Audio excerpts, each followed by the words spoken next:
Me, but also you. The Pharaoh fast forwards his favorite foreign film, Powder Donut. Okay, what's my line? The only line I see here on the script is get options based on your budget with the Name Your Price tool from Progressive. Oh man, that's a tongue twister, huh? I'm sorry, I'm gonna need a few more minutes. Bulbous Walrus, the Bulbous Walrus. The Name Your Price tool, only from Progressive. The owl ran afoul of the comatose coxswain. Progressive Casualty Insurance Company and affiliates. Price and coverage match limited by state law. Thank you for visiting ChristopherMedia.net. Thank you for downloading Sporgy for free on iTunes or from ChristopherMedia.net. Please make sure to rate Sporgy 5 stars on iTunes and help to tell others about Sporgy by leaving a comment. Thank you for following Sporgy on Twitter at Sporgy Podcast and on Instagram at Sporgy_podcast. Please follow Sporgy on Facebook to like and share Sporgy. You can also email the show. The address is sporgy@ChristopherMedia.net. If you would like to donate to Sporgy, you can click on the PayPal button at ChristopherMedia.net. If you use Amazon.com, please click and bookmark the Amazon link at ChristopherMedia.net. It will not cost you any extra money, and you will help to support Sporgy. If you are looking to launch your own website, please click through the HostGator banner at ChristopherMedia.net. Christopher Media uses HostGator to host all of the shows produced by the Christopher Media Network. When you click through the HostGator banner at ChristopherMedia.net and sign up for HostGator, you're helping to support Sporgy. We know that choosing the perfect gift for a man is a difficult task, but not anymore. TheBroBasket.com is here to help. We all know men are hard to shop for, but what do guys actually like? Their favorite alcohol, that's what. It could be craft beer, wine, whiskey, scotch, or tequila. TheBroBasket.com will put it in a gift basket full of their favorite gear and goodies. You can customize your own Bro Basket or choose from a variety of different Bro Baskets, like the Ultimate Import Sampler, the Jack and Coke gift set, or the Junior Executive gift basket. Boozeless, but still cool, Bro Baskets are also available. TheBroBasket.com gives you many shipping options to choose from, including rush delivery and Saturdays. 21 and over, please. State and local laws apply. Beer, wine, and liquor are not available for shipping in all states. You can help to support Christopher Media by clicking through the BroBasket.com banner at ChristopherMedia.net. Men used to be hard to shop for. TheBroBasket.com. Welcome to Sporgy, the show that gives you half-ass sports fans giving their half-ass opinions. And now, here are your hosts. All right, welcome to Sporgy number 59. I'm Chris. I'm Rich. I am the Iceman. Yeah. Hey, you're getting us a little early this week. I'm on the road for work, and yeah, after today I won't be able to podcast for like 9 days, but that's okay. But we're giving it to you early this week, all right? Number 59, who we got? Yeah. Whitehead. Lucky Whitehead? Tair Whitehead. Oh. I was thinking, if we're talking NFL, Jack Ham. Well, definitely Jack Ham, but Tair Whitehead's a Lion. I mean, well, you can go, if you want to go home team, Todd Jones, the roller coaster. Oh, there you go. Everybody's going to know Luke Kuechly. Yeah. That's the Panthers. We didn't. Well, I guess we did. And let's see, I'm trying to think who else were. I want to say Ugi Urbina wore fucking 59 at one point. The murderer? Didn't he set a guy on fire? Yeah, and I think he hacked up another guy with a machete, or someone in his crew did. It was some crazy shit. Yeah, that was pretty much that pretty much stands as Dombrowski's best one-for-one trade in his entire time with the Tigers. Urbina for Polanco. I can even tell you the fucking the first day Polanco played was June 10th, 2005, because he hit a fucking walk-off to win the game. So, yeah, we got rid of a fucking psychopath for a guy who actually, was the MVP of the ALCS in 2006. And you give us a serviceable second baseman, we will give you a murderer. Yeah, big time. Yeah, you give us a second baseman that not only, is good in the field, but is probably for that stretch, if not the best, had to be in the top 3-4 of contact hitters. I mean, he was the best number 2 hitter in the league for a couple year stretch there. If you got your leadoff guy on base, he was getting over one way or the other with Polanco batting behind him. I mean, here, you take this Wikipedia entry. That's what he turned into. You take this answer to a trivia question. Yeah. He was the murderer we got in a trade from the Tigers. But, yeah, so, I don't know. Not a lot's really happened in baseball since we last left. There's nothing but a lot of rumors flying around. But a couple developments in the NBA. And one that, if you listen to this program, obviously we're not exactly LeBron fans, but hey, at least we're not like Kyrie Irving talking about he doesn't want to play with him anymore, wants to go to a team with a bigger role. Well, I mean, he watched Sister Act 2 too many times, I think. He wants to go somewhere and he wants to be somebody. Is this like when somebody leaves Saturday Night Live to go be in movies? Yeah, this is who's that fucking redhead who left NYPD Blue to go be a movie star and didn't do shit? David Caruso? Yeah. There you go. Yeah, now he's on like NCIS or something like that. A cop show. No, he was on CSI. But hey, give him his due. He was in Rambo First Blood, yo. Yeah, he was one of the cops that got killed. I forgot about that. Looking young as fuck. But yeah, apparently a report has come out claiming that Irving went so far as to say he's irritated playing Robin to LeBron's Batman. So, like, did he not think that was going to happen? though? I mean, you knew who LeBron was when you got signed. You didn't think this was going to go down. I mean, you weren't ready for this, or is he just tired of it? Didn't he get drafted by Cleveland after LeBron had left? Because if I remember correctly, wasn't there a kid that said, "Are you going to leave us like LeBron did?" And he said, "Never." When I say kid, I mean like a 10-year-old kid. Like asked him that question. I don't remember that, but damn, good move, little kid. You know, I mean, that's a power move from a 10-year-old. I guess. I mean, drunks and children speak the truth, according to some people. So, I mean, if that's the case, enjoy eating those fucking words. I mean, but didn't what? Oh shit, brain fart on my part. What's his face who just went to Golden State last season and won his first championship? Durant. Thank you. Didn't he say that he didn't want to be part of a super team a few seasons before he was part of a super team that won a championship? Yeah. People's minds will change real quick when they start aging. But I mean, Irving's got what? He's got one. Is this where he goes to Boston? Dude, listening to Bomani Jones and ESPN Radio while at work, everything I'm hearing seems like most of the talking heads are thinking his ass is going to New York and Melo's coming to fucking Cleveland. The Knicks? Come on. Well, I mean, I guess he'll get his wish with the Knicks.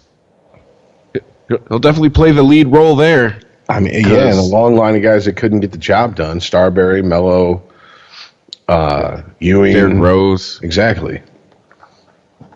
You know, the Knicks are almost not quite as long, but the Knicks are almost becoming like the Lions of the NBA. You know, that's where your career starts, or that's where careers go to die. Yikes. I mean, Earth is flat to him, so should be a nice short car ride from him from Cleveland to New York. Yeah, that SI picture of the flat Earth with the question, where does Kyrie end up? I love that. I love that SI has the balls to like basically throw it out there, whereas SportsCenter tries to play it super fucking safe. Like, we're not just talking like politically correct, but like try to keep it just fucking straight down the middle and ignore like the fact that this guy's a fucking idiot. Sorry, actually not sorry. Earth is flat. That's my opinion. No, it's not an opinion. You're a fucking idiot. That's a fact. Sorry. Kyrie is proof that some people will just never be happy. Period. No matter what. I mean, most people would just be ecstatic and, their life would be set just to be in the NBA. And then he got to play with the greatest player of the modern era. Then he got a championship. He's a multimillionaire. But now he's not happy because he's not somebody that's like seen as big time, even though he was just as important to the championship as LeBron. And what team's going to want that attitude? Like, this guy literally said he wants to leave because he wants more of the spotlight. Way to sell yourself as a team player. Well, I mean, if he wants the spotlight, there's no better place in America to get the spotlight than New York. So go to New York City, and we're going to see real quickly, probably after one season, maybe even less, whether he's going to fucking take the spotlight or he's going to wilt in the spotlight. Because better players than him with bigger egos than him have fucking just fizzled the fuck out once they got in that spotlight in New York.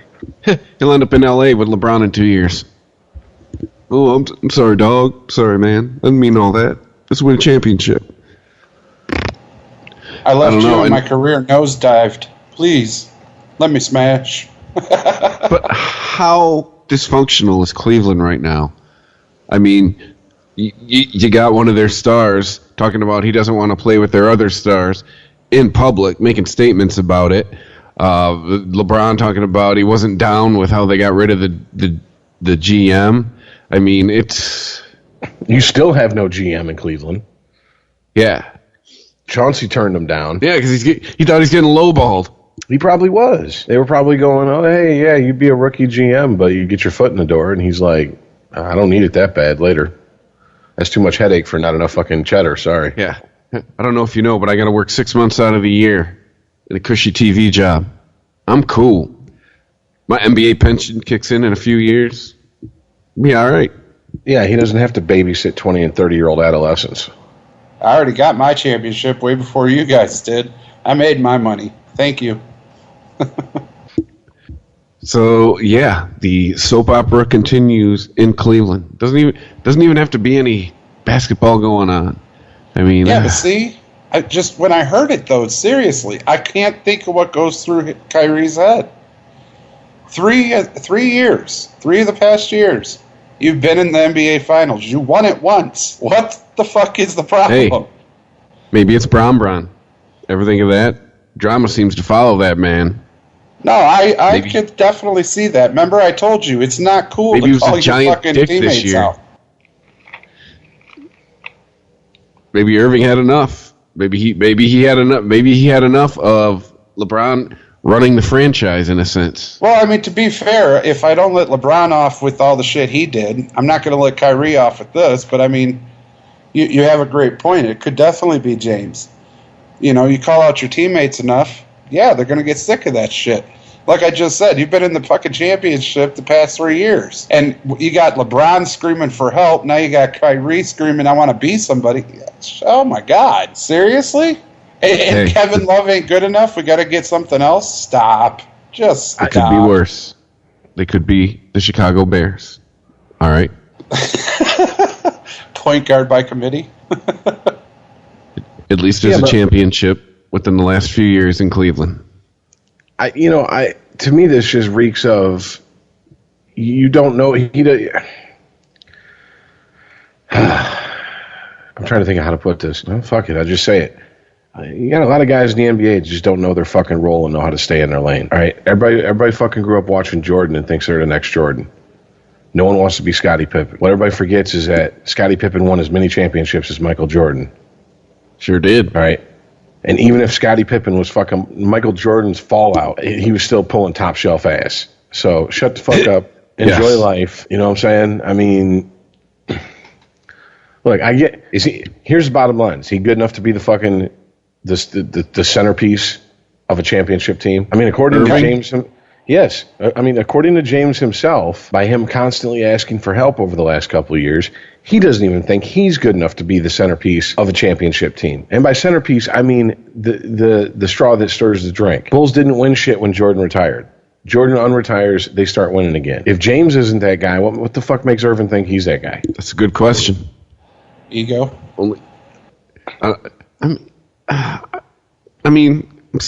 No, I won't do it. All right? We beat on the millennial generation enough, but it smacks of that attitude. I want to say, see, I was going to say that when I was talking about some people will never be happy, but I think that's cross generations. Anybody, old people, young people, middle-aged, some people just will never be happy. I don't know, to me, that's like,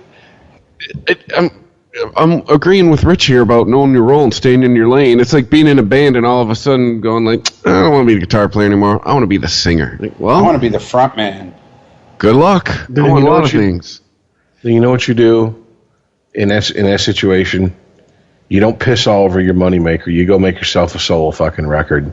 You do a little club tour, and when the band's having downtime, and you come back and you make your real money with the band that puts food on the table in your multi-million-dollar mansion, and you go buy yourself a nice little fucking like Lamborghini with the money you made off your little solo album, playing 600-seat venues or some shit. I mean, so I don't know. I don't know, man. There's just, like I said, this is another reason I have such a hard time getting into the NBA in the last 15 years. I mean, granted, egos have always been out of control in the NBA. You've always had fucking people who just thought that they were just hotter shit than they were ever capable of being, let alone are. But it just seems like the inmates are running the asylum at this point. You got players just going, I want to be traded. You got players bypassing the GMs and the process and the system that's been put in place by calling each other and recruiting players to their team and then going to their team and saying, hey, look what I did. Which, I mean, look, I'm not saying that's necessarily a bad thing. I'm not saying that's necessarily a good thing. If you have a GM who's comfortable with that, that's fine. But if you get a GM whose ego can't take that hit, like, what the fuck are you doing? Excuse me, I'm sorry. You president of operations in this fucking team? No, you're not. Put your fucking phone down, go out there and fucking go shoot some free throws. I got this. That's going to be an issue. And maybe this is the future of the NBA. Maybe it is. Maybe it's just general managers become like baseball managers. They just, I mean, the perfect thing is to call them a manager. They manage the game. So maybe general managers just manage the teams. They just work out the numbers. They make sure they're under the cap. They let players go and recruit other players to, hey, come to this team, or hey, would you accept the trade? How about a trade and sign? Let's do a 3-way trade with this team. I mean, fuck it. But to me, it comes off like there is. And once again, I'm struggling to find a proper analogy. But I mean, I guess it's like in Hollywood. In Hollywood, if you get offered a role, that has to go through your people. If you start bypassing your people, that becomes an issue, because then the people that you're working for, your agent, your manager, whatever the fuck, is going to be like, oh, so you think you're so fucking smart? Fine, you do everything on your fucking own. I got other clients I got to worry about that I'm out here fucking eating shit for, trying to get fucking jobs, trying to get Academy Awards, trying to get the biggest payday I can for them. That's just what it seems like to me. It seems like what's going to start happening is there's going to have to be a backlash, or there's going to have to be a serious de-nutting of a lot of GMs in the NBA. Like, just, here, put your balls on the table, snip, okay, go away. Well, LeBron said he's not going to waive his no-trade clause. Well, that doesn't do anything. That just means he's going to stay there the year that he signed. What's that? I said, that's not going to do anything. That means nothing that he's not going to waive it. He's just going to stay there. He's already signed for one more year. He felt the need to make the statement. Do I know why? No. But he did. But shall we move on to other things? Well, real quick, do you have another point to make there, Iceman? The only point I have is to follow up what Rich said about the GMs. The only reason I keep talking about the Bulls is because that's my gold standard. Made that. Everybody compares them, LeBron to Jordan, so whatever, I'll go with it. When moves were made in Chicago, it was through the GM. Again, you never heard Jordan come out and say, I need help, or so-and-so's not good enough. However, through the course of every championship, you went through so many different players, it was unreal. Horace Grant became Dennis Rodman. B.J. Armstrong came Paxton, came Kerr. Bill Cartwright got the axe. All of these interchangings, yes, there was Pippen and Jordan, but everything else changed around them. And you never heard about it. All you heard was, this is the new Bull. And everybody was just like, oh, that's the new Bull. Okay, still got Jordan. And that was because of the GMs. Now, that happened in every team. Charles Barkley changing teams, all of it. Nowadays, with social media, everything is out there. I'm not good enough. He's not good enough. I want to be somebody. I'm not going anywhere. Well, I am. But I'm only going to this team or this team. Otherwise, I'm not waiving my trade clause, and then you lose me to free agency anyway. That I don't see how that people are getting away with that shit these days. I know this is going to make me sound like, Clint Eastwood and Gran Turismo, get off my lawn type shit. But I really do honestly think social media is one of the worst things to happen to professional athletes in a long time. And the reason I say that is because it's not like, okay, a Facebook page, they can have, they can have a team manage their Facebook page, or someone on their team, manage their Facebook page. Twitter seems to be where people who want to post every single tiny little fucking thought that pops into the fucking head, that's where they go. And like you were saying, Earl, there's just, why the fuck we know as much as we know about what goes on in the fucking clubhouses, it's not due to beat reporters who are reporting this shit. Even though, believe me, if a juicy story pops up, it's gonna have to be a throwback of a fucking beat reporter to not jump in, or jump on that fucking story and post and write one and post it. But we know what's going on because the players themselves are fucking doing this shit. And they're already... The type of personality you have to be a professional athlete lends itself to there's a lot of narcissists in that fucking field. I mean, we've discussed it before to a certain extent. You have to believe that you are invulnerable when you're on the field, especially games like, football, hockey, high contact, high injury sports. Until you are fucking on the ground or on the ice, knocked the fuck out, unable to walk, you have to believe that you are invulnerable.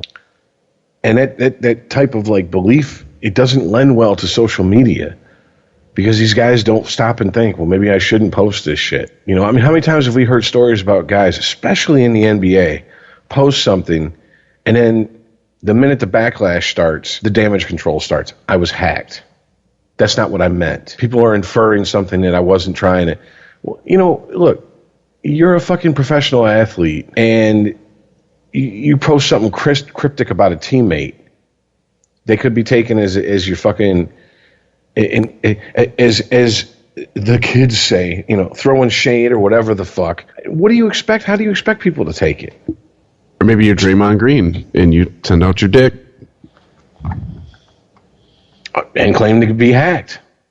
Yeah, that was hacked. Someone took a picture of a huge dick, sent it out from my phone. I was hacked. Yeah, and I mean, I can't remember. Did he try to claim that wasn't his dick? Because that would be even more hilarious if he's running around with pictures of taut, over-circumcised cocks in his phone. It's not his.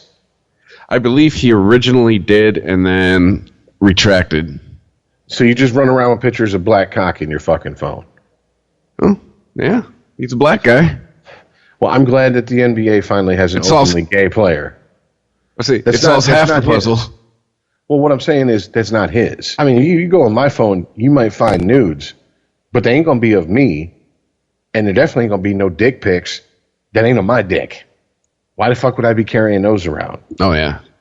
Well, no, like I said, he copped to it, I think, he tried to say he was hacked for a day and then went, nah, yeah, that was mine, sorry. You saying you didn't save my pic, Rich? Is that what you're saying? I'm saying I have Metro PCS and I never received your pic. So I guess that's a good thing. Just on the real, I don't.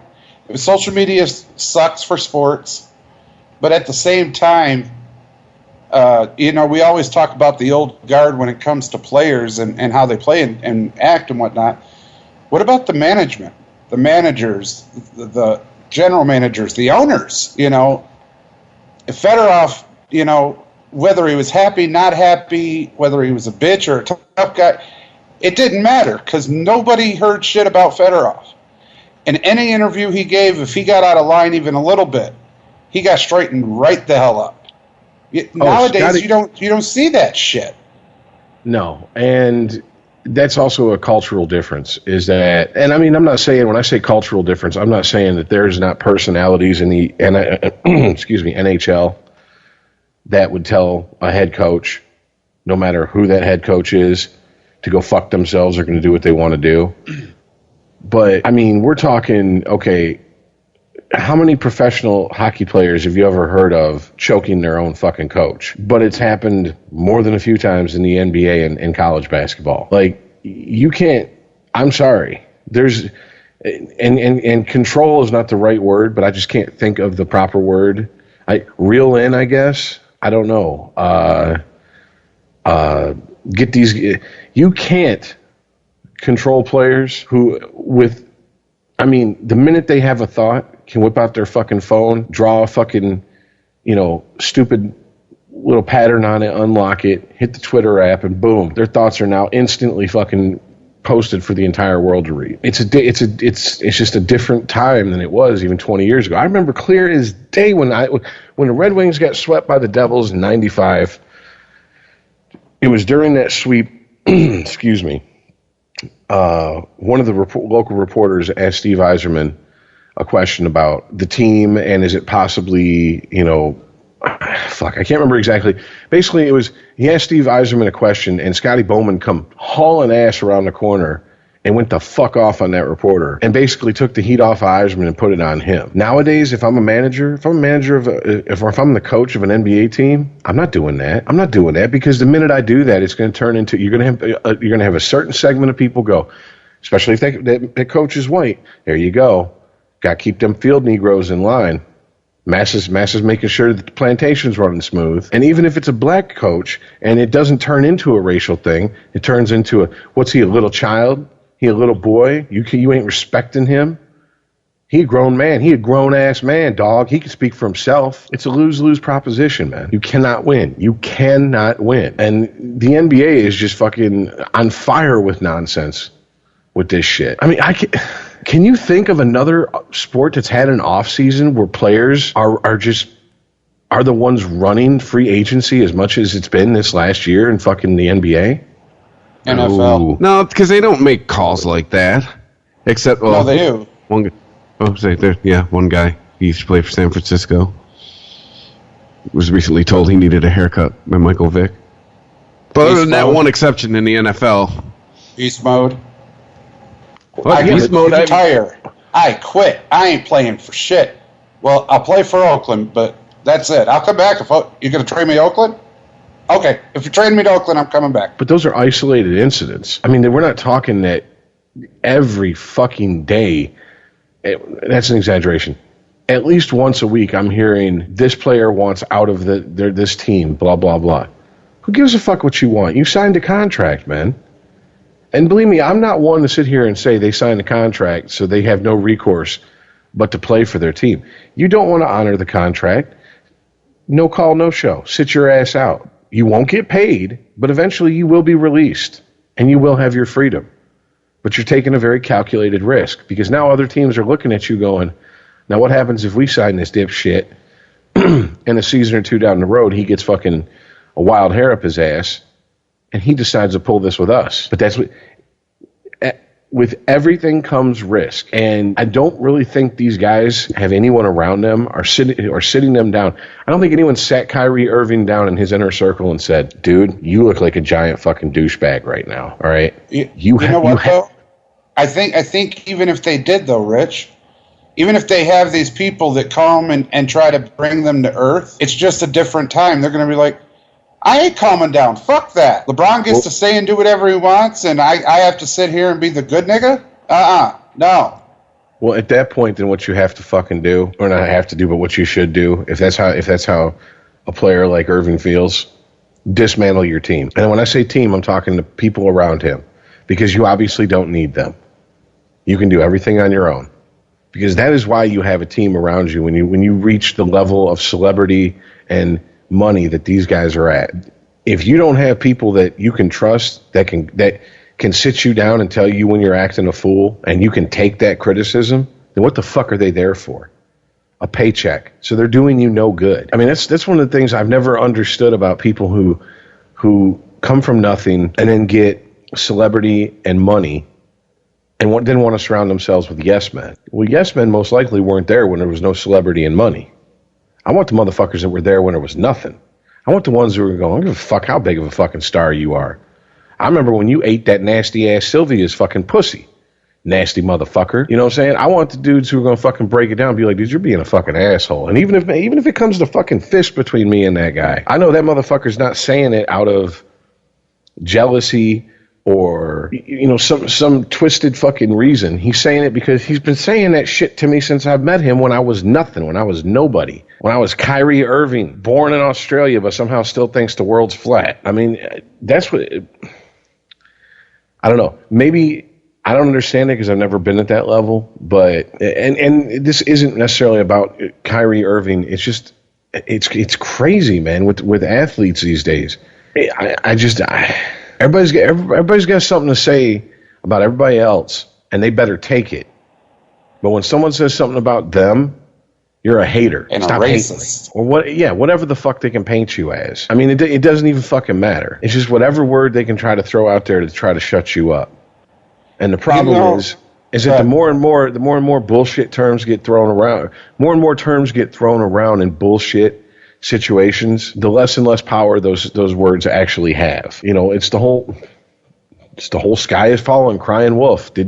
Don't they teach these fucking parables in school anymore? The boy who cried wolf? You know, Chicken Little? Whole point was don't run around saying that, you know, oh, woe is me, everything's fucking horrible, we're all going to be fucked all the time. Because when you do need someone to respond to it, they're going to go, whatever, this motherfucker's just crying wolf like he always does. To me, it seems like a lot of Napoleon syndrome. Even if they're fucking 6'7", it doesn't matter. They just feel small. And for whatever reason, they need to make themselves feel big, so they'll announce whatever on social media or to the press. LeBron James, biggest star in basketball right now. Biggest, you think NBA, you think LeBron James. Still has that Napoleon syndrome. All of a sudden, Phil says, you're not staying over in Cleveland, you're not hanging with your posse. And he's got to make it and blow it out to be, oh, woe is me, and he's a racist, and I'm the man, and it doesn't matter who it is or what the situation is. It just seems like these guys, for whatever reason, need to be bigger than they are, even if they're the biggest freaking athlete out. Well, maybe this is I'm sorry. Go ahead, Chris. I really can't argue with anything both of you just said, quite honestly. Maybe this is an extension of the whole... Okay, let's back up for a second here. When did the Kardashians and this whole reality show, not reality game show, not real world, but like everybody having a reality show, when did this shit start? Like what, early, mid-2000s? Well, the Kardashians came to be because of their dad representing OJ. Yeah, but they weren't the Kardashians until they had their fucking reality show. That's what I'm getting at. When did this shit start? Not until Ray J put it in Kim's butt. I mean... Yeah, it's definitely, I think, a phenomenon of like the last decade. Yeah. I mean, it's... And the reason I bring that up is because it's like being an NBA star, being a celebrity athlete, having money, having, you know, the ability to basically, within reason, do what you want. And depending on how good you are, sometimes step over the line of reason and still do what you want and get away with it isn't good enough. It's like everybody's auditioning for a reality show, and it's turned into just ridiculous. I mean, I heard someone try to blame it on ESPN. Well, ESPN turned into, you know, in SportsCenter, the 24-hour news cycle. They got to constantly have new stories. ESPN's been around since what, the late 70s? Yeah.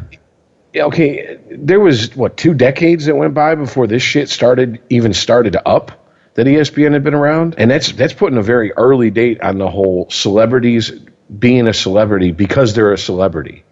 Famous for being famous type shit. I mean, think about it. Guys, we now live in a world where there's shows called Basketball Wives, and these fucking dumb cunts that are on this fucking show, half of them weren't even married to the fucking players that they're supposedly a basketball wife of. They just fucked them and dated them for a little bit. And it's good enough to get your own reality show.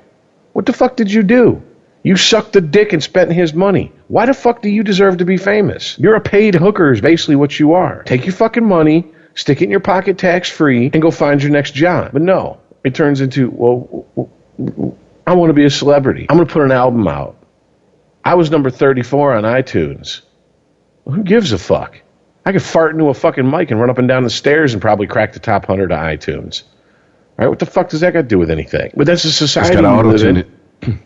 Exactly. And put a hot. I think you're just giving Chris ideas. Hey, maybe you should fart on a snare drum. All right. I don't know. No, Rich, you're right. Back in the day, going to a restaurant, snap a finger and pop out a table, and bam, you, your girl, your boys, you're all eating, and it's free. And that was all the rage. And then, you'd be just all the glitz and glamour that came with you being a millionaire. But that's what I was trying to tell you when we first started this segment. Kyrie Irving is proof that no matter what, some people will never be happy. Because it's evolved, like you were saying, all the way to this, real TV shit. And now, the athletes have to be not just, celebrities, but they have to be the best celebrity. And because Kyrie Irving isn't the man, the best player on a team, he wants to go somewhere where he can get more recognition. You've got to be shitting me. Well, I also think it's really telling that in the last 15 years, maybe it's even less than 15 years, I can't really remember, to be honest with you, but I remember Stephon Marbury released his own line of shoes that were I think they were like $50. And the whole reason that they asked him, well, why? He said, because I'm not going to gouge my fans who want to buy my shoe line with artificially inflated prices to line my pockets. And people called him a fucking idiot for it. Now, at the same time, the Ball family releases $500 shoes that look like something that a child molester would wear, that they spray painted completely black so they wouldn't fucking, be spotted in the bushes while beating off to the fucking middle school kids, and put a $500 price tag on it. And it dominated the everyone goofed on them because they're the family's a bunch of fucking idiots. This is another perfect example of a family who basketball to me is secondary. It's what they can get their fucking name in the paper with that's important. And I mean, maybe that's what this comes down to. Maybe it comes down to this is Kyrie Irving throwing an adult temper tantrum. This is him laying on the ground, kicking and stomping his feet, and hitting his hand, his little balled up fist against the ground until mommy and daddy pay him attention.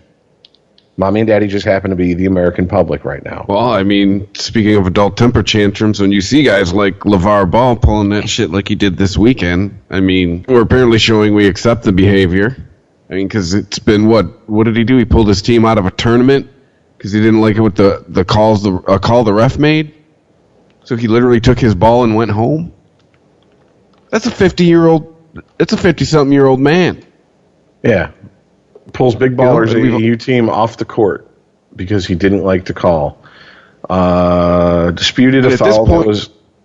Oh, I'm sorry, it's just par for the course with this guy. No, sorry, I interrupted you. I'm just saying it's just par for the course for this guy at this point. Like, he's starting to, become a parody of himself. Well, this is according to ESPN. You were about to fill us in on the details there, Rich. Yeah, according to ESPN, he got whistled for technical for arguing the foul call and cussing out a referee.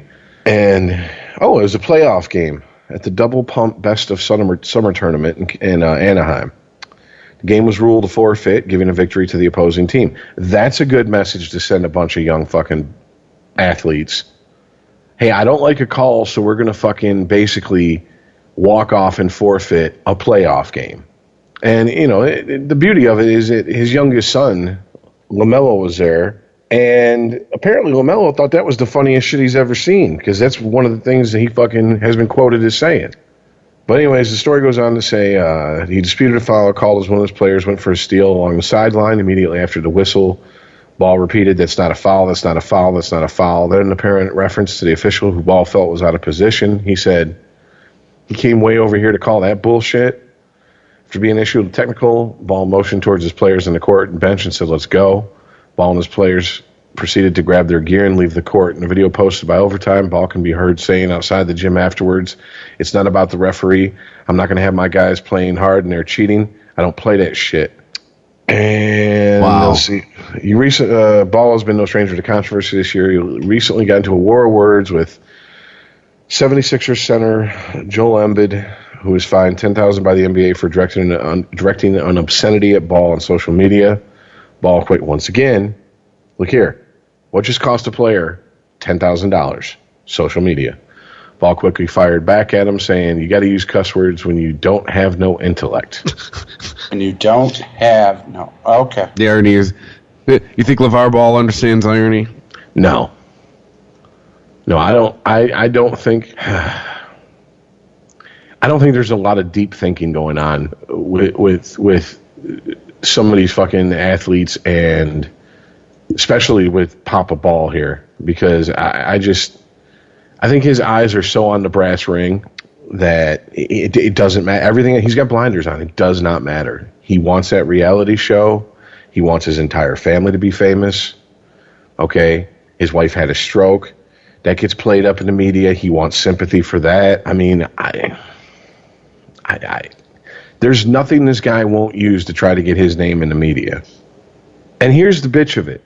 He could have rode his fucking wife having a stroke right down Main Street into the center of you have our empathy and compassion fucking city. Yeah, he could have changed it up. He could have changed the headline up. But within a week of that fucking coming out, that story coming out, that did its best to paint him as this fucking loving, wonderful fucking husband who's going to take care of his wife, and told his kids, it's not your job to worry about your mother, it's mine, all this. He started with his nonsense again. And then it was like a week after that, boom, it gets leaked that, yeah, all this shit's because he wants a fucking reality TV show for his family. You know, and to take a page out of another one of our co-hosts on the networks. That's pretty low. To take a page on another one of our co-hosts' page on this network, Aaron from Unregimented, at a certain point, we got to stop blaming the people who are putting this shit on the air. And we got to start looking at our fellow human beings going, what the fuck is wrong with you people for watching this shit? They're only going to put out what they know is going to fucking make them money. You're the idiots to keep this fucking coming. Yeah, they only do it because they know it'll be consumed. Believe me, in our society, in American culture, where we put in God we trust, on the only God we believe in, if it ain't making money, it ain't long for this world. There are a billion hopes and dreams that have been dashed against the rocks of capitalism here in America since we fucking 1776. People just, I'll create it. And no matter, even if it's a good product, if there's no demand for it, you better find a niche market and settle in with your fucking low profit margins and find a way to fucking live off that. I don't know. And here's my problem. I more often than not, when I hear a shit with players versus owners, players versus management, I side with the players, because I know the argument from a lot of people is it's billionaires arguing with millionaires. But the truth is that the people that hold the power are the people that we don't see on TV every day. And believe me, for every dollar that gets paid to an athlete, there's $10 that athlete's not seeing that they got made off of his fucking name. All right. So when you have teams starting to fucking post record profits and a guy goes, well, hey, wait a minute, I want my cut. I'm the fucking guy that puts the asses in the seats. And the ownership balks at him. Yeah, fuck it. I'm going to support that guy. Now, I'm not saying that guy should fucking bleed the team dry. I'm not saying that that he should bankrupt the fucking team. But I mean, those owners wouldn't have a product if it wasn't for the players on the fucking field or on the court or on the ice. But my problem is that now this is like, I don't know how I feel about this because, like I said, there is a system in place, and this is just shaking up the system. And on paper, I should be all for it, to where the players are like, we don't need general managers to do shit. We don't need them to make phone calls and wine and dine players to, potential free agents or to, soften teams up for a trade. We'll do it ourselves. But my problem is that it's not happening in the way that I think it should. And it's just my thought, but I don't think these types of things shouldn't be played out in the press. When you go to the press about a trade, when you go to the press about a free agent signing, when you set the fucking press conference date to announce it. Because the more fingers you get in the fucking pie when you're trying to cook it, the more shitty that pie is going to be most of the time. Because that's the other thing. We very well could be sitting here at the beginning of the NBA season, and Kyrie Irving hasn't gone anywhere. He's still a fucking Cavalier. Yeah. Cleveland say, fuck you. We can't unload your contract. But yeah, you pissed all in the fucking on our ability to trade you with your nonsense. This is the fallout of it. So you can either sit the fuck out the season and not get paid, or you can play and shut the fuck up. But remember, we are the squeaky wheel society now. So he also could be traded by the next time we record. Shutting the fuck up has my vote, whether he plays or not. Well, that ship has sailed, sir. Unfortunately. Well, hey, go ahead. Sorry. No, go ahead, man. I was going to say, you touched on another subject in that, little segment that we were doing that I think is a fairly interesting one. That I think it actually happened before last week's episode, but for whatever reason, we just didn't get around to it or we forgot to bring it up, which is the whole Michael Vick commenting on Kaepernick's fucking haircut deal. And I don't want to fucking color either of you guys' opinions, so I'm just going to ask the question, get your opinions, and then I'll give mine. What do you think of the comment and then the fallout from it? Iceman, you want to go? I honestly, I know he commented. I didn't hear what the comment was or what the fallout is. The comment was along the lines of, if he wanted to get signed, and this is Michael Vick saying this about Kaepernick, he would help himself by getting rid of his afro. And of course, there was the backlash was, how dare you tell him to get rid of his afro? You wore cornrows yourself. I believe at one point it this black on black crime has to stop. At one point there was a bunch of black sports commentators attacking Michael Vick, saying, what the fuck are you doing? It's bad enough we got to put up with this from racist white people. Now we got to put up with this from your ass. To the point where basically Michael Vick made a public apology. Well, not a public apology. He released a statement apologizing for what he said. Okay, well, in that case, yeah, I think Vic should shut the fuck up. Colin Kaepernick, we have talked about this ad nauseum, to quote Rich. We know why he hasn't signed. We know all the reasons he's not signed. It has absolutely nothing to do with his hair. There are plenty black athletes with afros. Ben Wallace, you know what I'm saying? They turned that into a marketing scheme. Yeah, exactly. So, that would be like saying Clay Matthews has to cut his hair if he wants to play. Bullshit. He was one of the best linebackers in the NFL. No, shut up, Mike. What's wrong with one man telling another man to get a haircut if he's trying to get a new job? That's your sizzling hot take on it? That's it? Really, do we overthink things a lot as a country lately? This sounds like should go in that basket.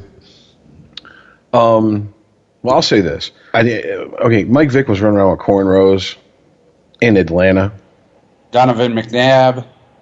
And I guarantee you that there were white Falcons fans who the only black person they could see in cornrows and not fucking be tempted to start hurling, every racial epithet and stereotype at was Michael Vick because he's the quarterback for the Falcons. So I maybe he has a perspective on it that I'm incapable of understanding because never had an afro. I had hair down to the middle of well, actually cracking my ass at one point. And outside of a few comments of like, hey, nice hair, when did you start your period? And, oh, I thought you were hot till you turned around type shit. Same old fucking shit you hear. Bob Seger said it, same old cliches. Is it a woman? Is it a man? And if I was a woman, I'd be the ugliest woman you ever saw. So I just let them shits go off my fucking shoulder. I didn't care. But I mean, I know that certain people have an assumption. They see a black man with an afro, they think militant, angry. Personally, I don't. I mean, didn't Randy Moss have an afro at one point? Did. I never thought Randy Moss was an asshole because of his afro. I thought Randy Moss was an asshole because of his personality. Well, when you're a freak of fucking nature and have talent of fucking out the wazoo, yeah, you can be an asshole a little bit. I mean, Earl, I think you just hit on something. When you got that kind of talent, nobody gives a fuck about your haircut. Colin Kaepernick don't have that kind of talent. Yeah, I mean, no. I mean, all right, so cut your hair. Well, no, I mean, because let's be honest here. If let's just change the sports. Randy Moss also just didn't piss off the entire country a year ago, too. I'll throw that qualifier in there as well. Well, let's just change sports for a second. Let's just say that for whatever reason, in an alternate universe, Vic and Kaepernick played baseball, and Kaepernick was trying to sign with the Yankees, and Vic said, if you want to do that, you're going to have to cut that hair. That's just common knowledge. Yankees have a team-wide, from the top to the bottom, dress code, grooming standard, etc. No facial hair, no long hair, business haircuts across the board, mustache, and it's just like the Marines. If it goes beyond the corners of your mouth, police that mustache. Got a bunch of cowboy Elvises running around here. All right. So if that was the case, I would be like, oh, that's probably some good advice.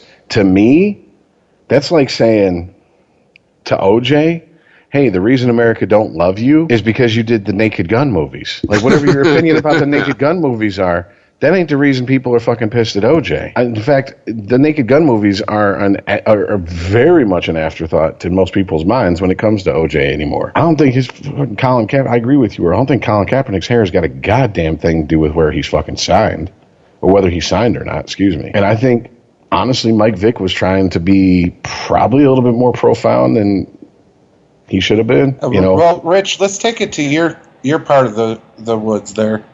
It's all in context. If he was saying it as a joke, that's one thing. If he was saying it, like Chris was trying to make it, hey, get a haircut, shave, stand up, be a man. That's another thing. But and I'm all assuming because I haven't heard it and I didn't see him say it, so I don't know what context he put it in.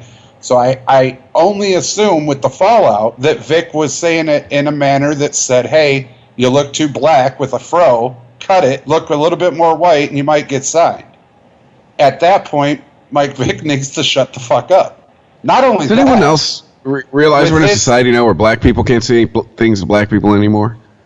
Like, what was it when LaMelo Ball dropped an N-bomb on, Raw or whatever? People lost their mind. Like, wait. Like, Bill Maher said it 2 months ago. He can't say it because he's a white guy. But now a black guy said it to another black guy, about another black guy, using it in the endearing term. And they're still outraged. Well, yeah, but Chris, Iguodala said it about himself. And people were outraged. Said, what would a dumb nigger do? He didn't even say nigga with an A. He said the ER. What would a dumb nigger do? See, and part of me that doesn't care about being a hypocrite loves that. Because I'm like, that's right. Now everybody who's been fucking under this blanket of ignorance when it comes to SJWs and the regressive left who want to police language and police thoughts and are even willing sometimes to go as far as to criminalize fucking language. Now you get to see what the fuck it's like. And you don't like it. So why don't you do something about it? Because we're not allowed to say anything. I mean, we are. But it's dismissed out of because of his actions and what he's done. You know what I mean? He didn't just take a knee and try to stand up for something he believes in. This motherfucker was fighting dogs. And that's the other thing that, like, to me, I'm like, okay, why don't you hop down off your high horse? Because I don't remember Kaepernick anybody in his crew, you know, with his knowledge, electrocuting dogs who weren't even good enough to be bait dogs in fights, to train fighting dogs, like electrocuting them to death and drowning them and all types of other crazy shit. I mean, look, not to get into the whole fucking dog fighting thing, but I mean, I love animals, but I also do realize there is a fucking hierarchy, all right? And killing animals is despicable in my book. But as much as I hate most humans on this planet, killing humans for no good reason is worse. And believe me, humans every day give me reason to kill them, and I don't. So I don't meet many animals to give me a reason to kill them on a day-to-day basis. I meet a lot of human beings who deserve to die on a day-to-day basis.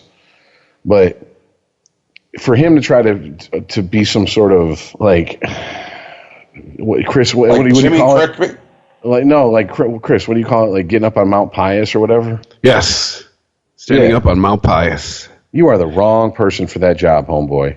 I am so sorry to break the news to you. I don't care what the fucking people sitting next to you in the studio have said. I don't care if you think you've rehabbed your image in the eyes of the people on your fucking team. Dude, you're not the person to be given this fucking...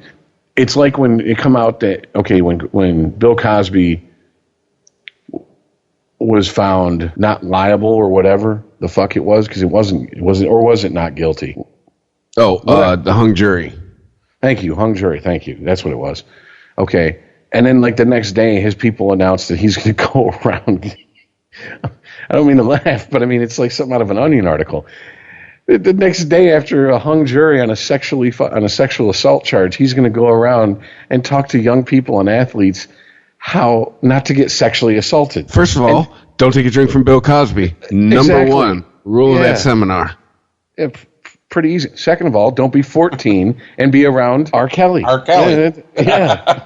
Yeah. And third of all, never go to a sleepover at Roman Polanski's house. We've covered most of the bases here. But, I mean, it's just like... Michael Jackson and Roman Polanski are having a party. You don't go to that party if you are under 15. You don't send your kids to that party. I mean... Stay away from Penn State, I'm telling you. Exactly. Right, yeah. I mean, it's like Jerry Sandusky giving a fucking speech on, how to avoid pedophiles. All he's got to do is hold up a picture and say, see that? Don't come near me. It's the wrong person to be given the message. To me, yes, we are. And Chris, I'm guilty of it, and I'm not going to apologize for bringing it up because it was a pretty big story there for a couple of days.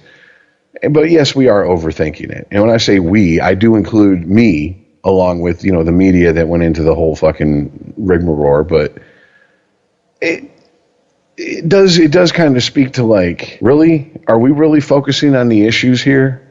Because if I'm Colin Kaepernick, I hear that, I gotta go. That's what the fuck he got out of me kneeling for the national anthem? That's all he took from it? Yeah, pay attention, Mike. No wonder the simple motherfucker, had to dog fight. It's not like he was going to be running a fucking Fortune 500 company anytime soon.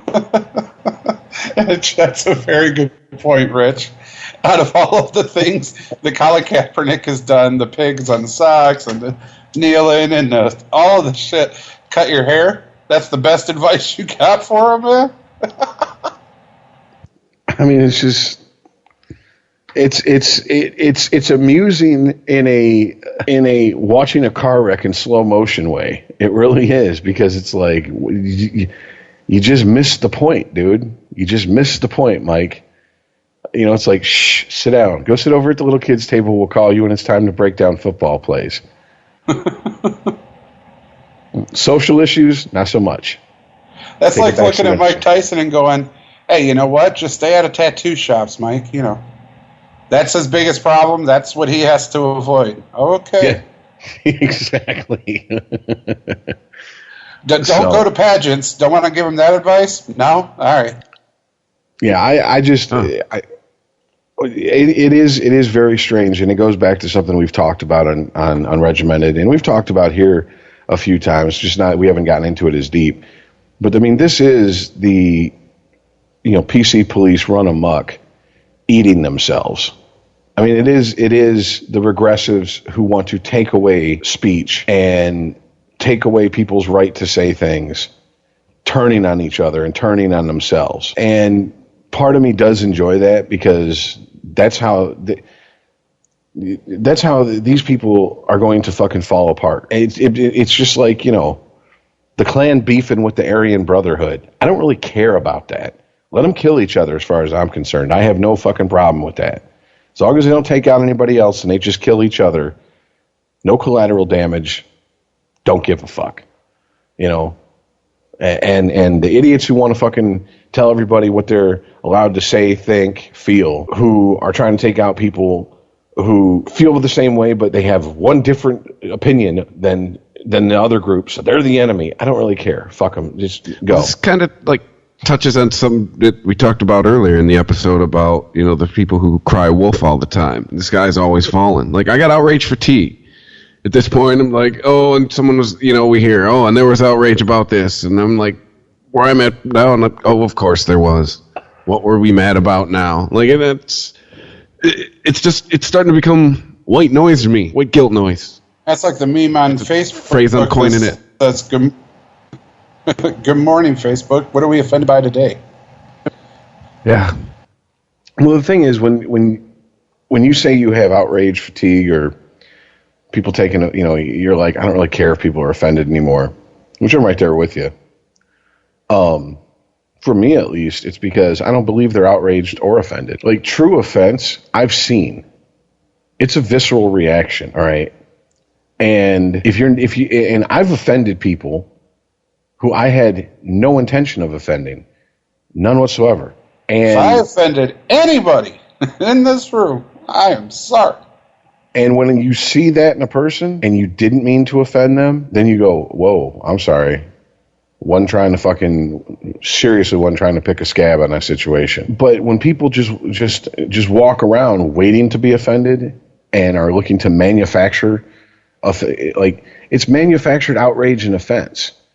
And if you can manufacture it and you can pick and choose when you're offended and when you're outraged, then you're not genuinely either of those things. And the people who were fucking pissed off about Colin Kaepernick kneeling during the national anthem, I'll at least give them this. I truly believe they were pissed off about it. I honestly, there was no doubt in my mind those people were pissed off. The people that got pissed off when he wore the socks depicting police officers as pigs, truly believe they were angry about that. That don't mean I agree with them. Don't mean I fucking side with them. But I understand where they're coming from. And it was genuine. The people who were pissed off because Mike Vick told them to get a haircut, I don't buy it. And you can save all that bullshit patter about, well, it's a black thing. It's a black thing. Okay, all right, well, then fine. Then here's the deal. Get it the fuck off the airwaves and go deal with it at the BET Awards. What the fuck you want me to tell you? I'm sorry. If Jeff Foxworthy and Larry the Cable Guy start beefing at the next CMT Awards, we're not going to fucking make sure that we shove it in Black America's face. No, we're gonna hide the shame of the fact that those two idiots even have a fucking career as best we can from the entire world. Anybody that's got an education and finished a grade that has two numbers in it, we're going to try to hide that fucking fact from them out of shame, which we rightfully should feel. It's just it's nonsense, man, and it's fucking. It just goes to show we're not the only ones who have problems coming up with fucking topics when it comes to sports, and these are professionals. There's a producer somewhere who, the minute Mike Vick said that, shot a universe of fucking sperm into his fucking inside of his pants and was like, God damn it, we got our story for the next 2-3 days, and we don't even have to work for it. This is fucking great. Yeah, Rich, but you come from a society that is Sue happy. All right, like a lady that puts her hand on a fucking coffee pot burner, burns her hand, sues McDonald's for millions because she didn't know it was hot. You've got to be shitting me. It's a coffee pot burner. Unless you're talking about a different case, you got your fucking facts mixed up, but I get your point. Now, that's only important because people that sue out of just because they want to sue, all right, when it comes time for somebody who has a real case, who has real facts that need to be dealt with and get retribution for, well, now they can't because the legislators have had enough. The insurance companies have had enough. They pay out all this money for people with stupid claims, but they're claims nonetheless, so they have to get paid. So now when it comes time for somebody real to have these issues, we've changed the laws. You're fucked. So now they go into, and they got millions of dollars and they got huge egos. It's just snowballed into that realm. So now you can't say the right thing. And if you do get persecuted. You do get sued, but you get it on social media. You get it through the press, public perception. And then now people like Chris are the legislators. Now we're fed up. We don't give a shit if they're offended. We don't care. So when everybody's not, all the way back, when you're not crying wolf, and you have a serious issue and something, sincere comes up, people are going to be like, and? So what? Stand in line with the other people. Yeah. Well, when there's a real problem, we're not going to know or care. Both are dangerous. We've fucking, I was going to say we pole vaulted past the point, but that's not fair. We have hopped on Evel Knievel's fucking rocket sled and jumped over the Snake River of not giving a fuck about hypocrisy in this country. Because let's open a window, somebody, because we're about to get all racial in this piece, all right? If this had been a white former football player that said that to Colin Kaepernick, shit, fucking yeah, game over. We'd be on week 2 of coverage of Frogate. Yes, we would fucking be sitting here. Did you just call it Frogate? Yes, we'd have been sitting here with constant updates for the last 2 shows about this shit. I mean, so to your point, even though I don't agree with the example you use necessarily, I do understand where you're coming to, where the more power and more privilege you're perceived to have, the less you can say. Because let's be honest here, none of us have experienced the privilege that Mike Vick has had. None of us experienced the privilege Mike Vick had in fucking high school in our entire lives. I guarantee, and if you want to talk privilege is getting shit that you don't necessarily deserve, all right? Oh, you can throw a fucking oblong pigskin around. In the grand scheme of the world, what the fuck does that mean?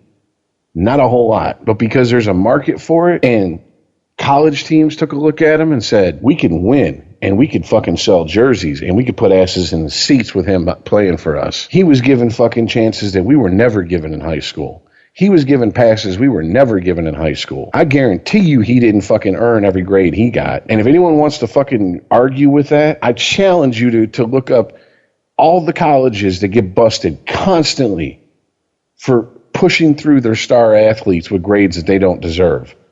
Giving them the easiest fucking credit hours they can. I mean, take up some basket weaving.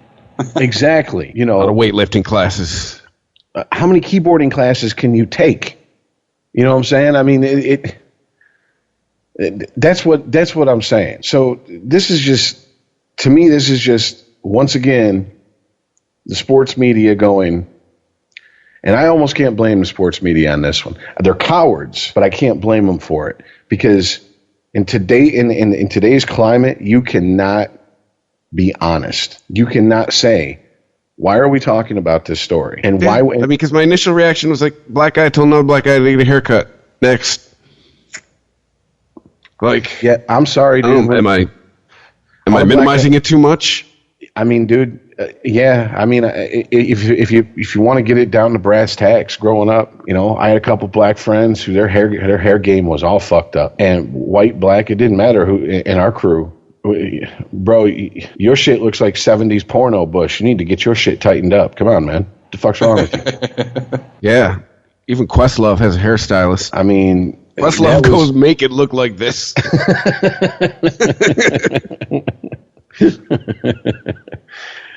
So, I mean, it's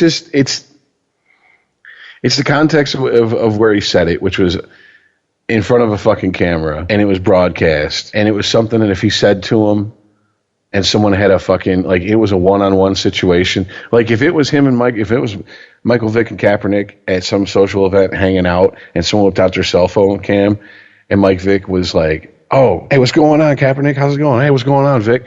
Hey, man, your afro's fucked up, bro. You look like Angela Davis. You need to cut that shit. Everybody would have laughed about it. I mean, everybody would have fucking had a goof about it. But because he said the shit when he did, where he did, like he did, you know, it became, at least for a couple of days, an issue. Yeah, it became an issue for a couple of days. Because there were some white people in the room to get offended. That's why. Yes, we're offended on your behalf. Oh, well, how condescending. I'm glad that I'm not evolved enough to get offended when I should be. Thank you for telling me, Mr. White Man, when I should and shouldn't be offended. Is there anything else you'd like to tell me to do? Like, can I get that cotton out of that fucking Anacin bottle for you? I mean, seriously, if I was black, people would think I was like the second coming of like Malcolm X at his angriest, because I'd just be a sarcastic motherfucker to everybody. I just wouldn't give a fuck. What are you going to do to me? You going to lock me up? Okay. You think that's going to make me fucking shut up? Shit. Nope. It's only going to get worse for you, homeboy. Because I'm going to speak truth. I'm going to speak truth. And if I was a black woman, Lord. Meanwhile, Kyrie Irving has his whole head shaved going, just put me on a team where I mean something more. If I was a black woman, I'd make Monique look like she never spoke her mind. That's just all I'm going to say. I'd be walking around telling everybody to kiss my entire black ass. I just would do it every day.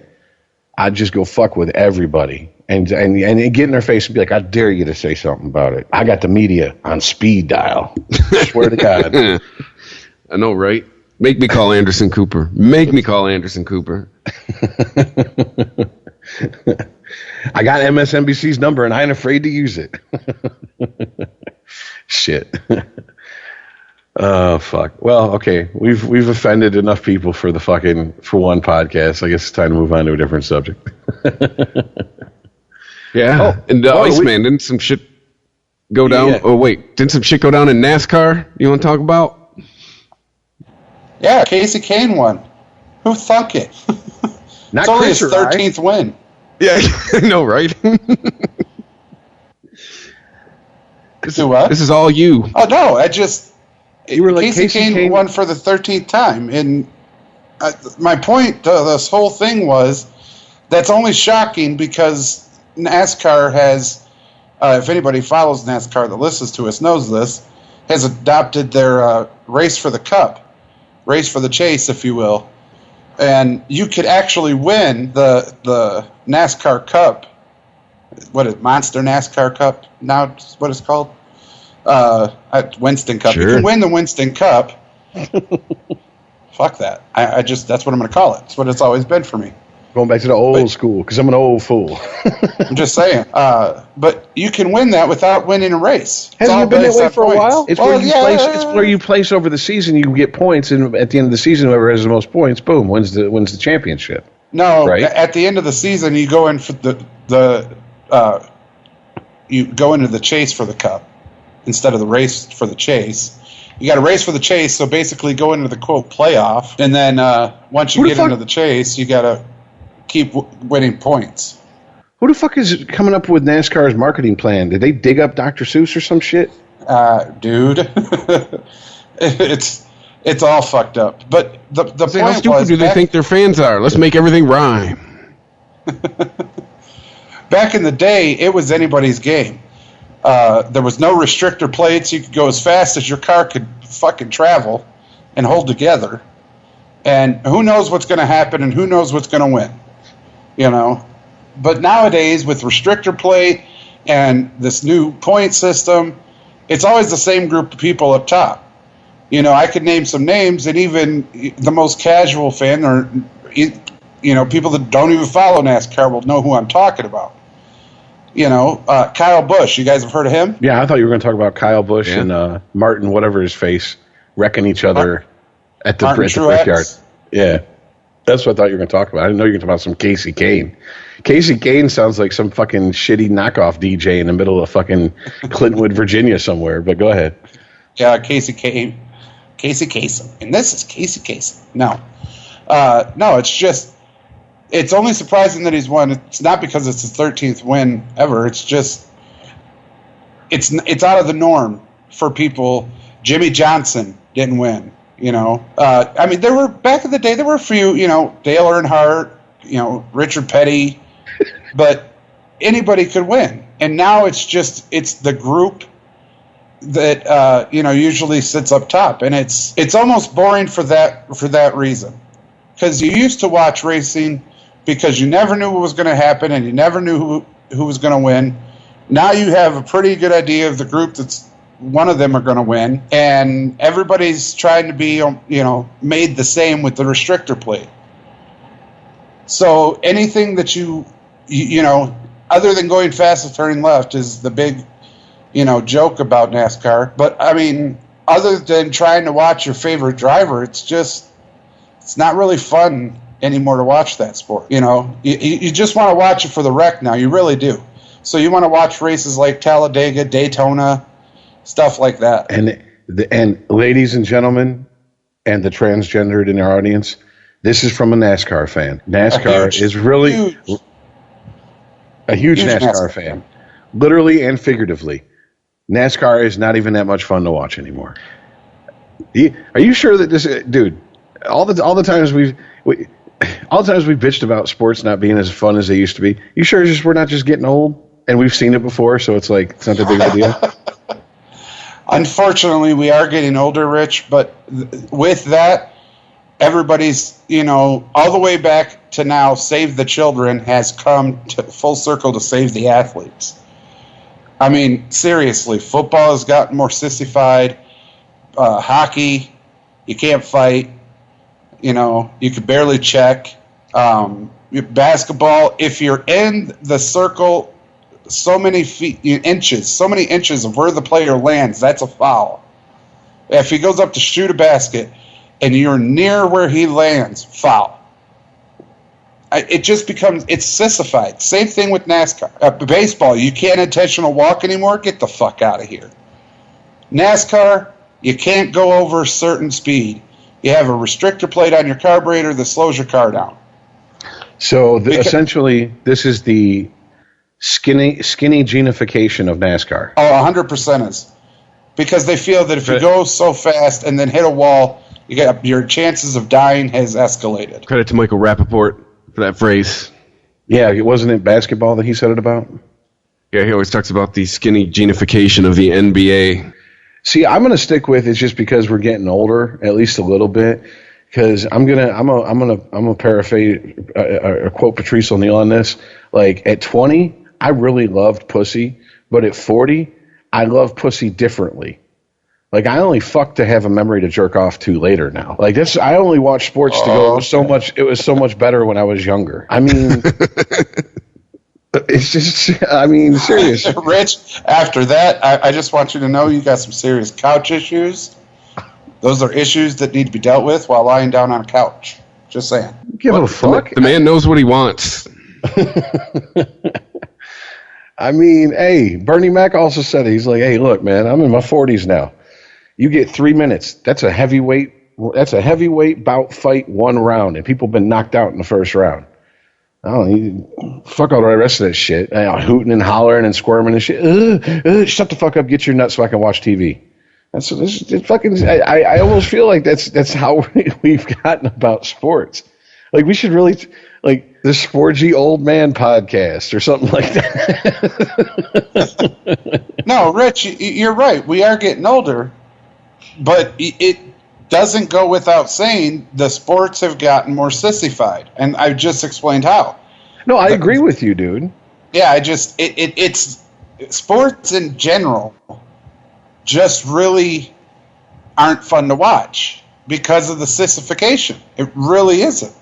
Moreover, with NASCAR, the rule changes, the structure of how you win, and the restrictor plates, all of the wing modifications, all of which is changing the sport, to which, quite literally, you're waiting for the wreck to see how many people get caught up in the big wrecks.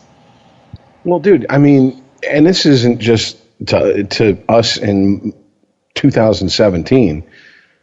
I mean, way back in the day, the whole point of watching gladiators was to see who was going to live and to see who was going to die, and eventually the sport, even that sport changed, and it changed up, and over centuries and different cultures and shit like that. I mean, I enjoyed American Gladiator. I'm just saying. Exactly, but if you'd have shown that to the old Romans, they'd been like, what kind of pussy-ass bullshit is this? Where's the vomitorium? I'm going to go puke. They wouldn't want to watch that shit. I mean, bring me a 12-year-old. Exactly. Doesn't matter. You pick. I mean, when we were, let's be honest, NASCAR has always been about, oh shit, how bad of a wreck are we going to see to a lot of people. Even people who appreciate, I don't think these words should ever be put together in a sentence, but for the sake of argument, I'll do it. The finer points of NASCAR, that even they would be like, oh shit, did you see that wreck? It's just the nature of the sport. And I get that the sport wants to, because just like football, good Lord, if Goodell was to drop dead right now and a new commissioner was appointed and that commissioner came out and said, all right, here's the deal. We're getting rid of late hits on the fucking quarterback. We're getting rid of hits on the defenseless receiver. Blah, blah, blah. You can truck motherfuckers. You could take the crown of your helmet and stick it right in the middle of his fucking sternum if that's what you got to do to fucking stop somebody. And we don't care who lives and who dies. A certain amount of the fucking media, a whole lot of the media actually, because the media today, the media tests the waters of society and then base their opinions upon that instead of just stating facts. They'd be, oh, this is horrible, because every non-football fan would be like, oh my God, this is disgusting. This is a snuff film broadcast every Sunday. You're just waiting for someone to die. A real football fan would be like, this is the day we've all been waiting for. Exactly. So, NASCAR to me is one of those sports that has to walk that fine line. Like, yes, crashes are inevitable, but they have to appear to be worried about, not necessarily appear. Look, no one wants to see their drivers die, because if good drivers die, there's only so much money you can make off a dead driver. All right. In a generation or two, to talk about Dale Earnhardt, people will be like, when they talk about Richard Petty these days, and I know Richard Petty didn't die on the track, but give me a second. A lot of younger NASCAR fans, when you mention Richard Petty, it's like mentioning Babe Ruth to a baseball fan. Oh yeah, he was one of the greats. But there's no personal connection to that athlete there. That's what it's going to be in a generation or two when someone mentions Dale Earnhardt. Oh, yeah, he was one of the greats. I've heard some great stories. You heard stories. I actually watched a man race, and I don't know. So NASCAR knows that, so they don't want their drivers to die out there. But at the same time, if a whole NASCAR season went by and there wasn't one crash, that'd be the lowest rated NASCAR season in the history of NASCAR. NASCAR would be on Outdoor Life channel within a couple fucking years. Guarantee it. You'd be looking for it like you look for NHL hockey. I mean, because isn't that part of why we watch sports? I mean, am I the only one that notices that for all the shit they talk about injuries in football and in any sport, boy, they sure show it to you slowed down from every angle they got when one happens. Yeah, I remember Bowman's leg being broke going, how in the hell? Oh, that's how. When you slow it down, I can really see it.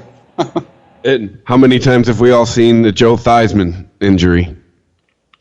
Yeah, and here's the bitch of that is that when high-speed internet was just coming in to be the norm, to where more people we had tipped from more people were on high speed than they were on dial-up. That was a hard clip to find.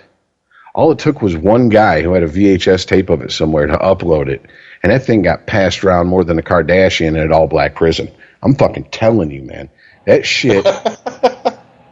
I'm not bullshitting. Dude, one of the first clips I went to go look for when I got on the internet with high-speed internet was over at your house, Earl. Well, actually, not your house, your dorm room. When I found out you had high-speed internet. One of the first things I wanted to look up was the Joe Theismann injury. We couldn't fucking find that thing for shit. Now you can type it in. I guarantee you within the first 3 fucking search for Yeah, but at this point, all you have to do is Google Joe Theismann and click on videos. It's like the first one. Yeah. That's what I was trying to say. So, I mean, that's why we watch sports. Videos. Lawrence Taylor remembers Joe Theismann's injury. Lawrence Taylor. And then the second one is Lawrence Taylor breaks Joe Theismann's leg on Monday Night Football. Yeah. So there you go. And the third one is Lawrence Taylor does his Oscar award-winning performance of acting concerned for Joe Theismann. Yeah. Because that was some of the best acting I've ever seen out of him, not in a courtroom. Like, seriously. He was like, oh, his legs broke. Hurry up. Get over here. Help him. Meanwhile, inside, he's like, you know that meme with Kermit the Frog and evil Kermit the Frog? Well, his evil Kermit the Frog not only has the hood on, but he had the crack pipe, and he was like, that's right. That's what you get, motherfucker. Like, the good Kermit the Frog was like, tell the sideline we need help. And the evil fucking Kermit the Frog was like, piss on his head and do a hump dance around him. Yeah. Tell him his mama's next. Take his socks. Get his shoes. What's that from?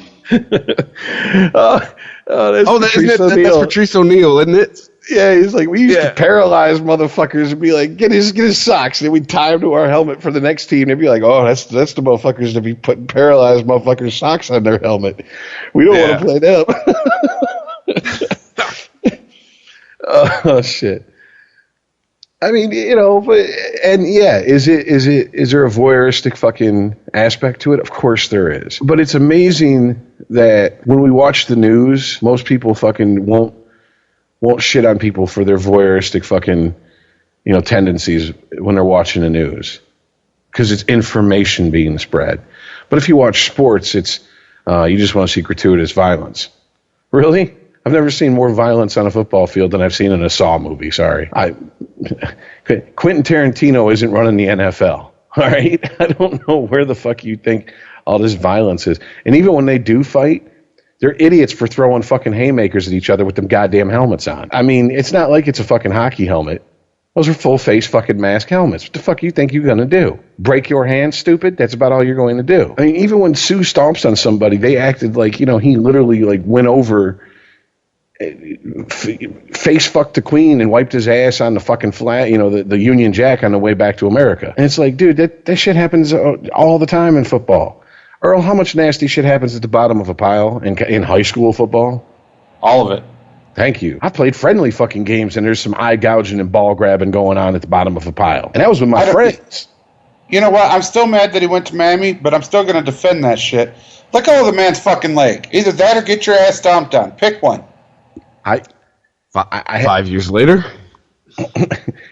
But you know what, Chris, it is kind of the truth, man. When you're in the heat of playing the game and someone's doing something that's fucking with you, you don't stop and think about what you're doing. I mean, we're playing roller hockey, just drop in roller hockey. And I checked the kid and he fucking hit the ground and he started grabbing my fucking skate trying to hold me up. And I turned around and stomped on his arm with my fucking skate. So I can't really say I remember seeing that and going, hey man, guys should have fucking let go of him. Trust me, I'm with you guys. But, I also thought it was dumb that I was like, oh man, they're going to run that back through fucking replay. And they're going to fine your ass. But, big time. And of course they did. Yeah. For sure. And I mean, I think you can even make the argument that once he got out of Detroit, his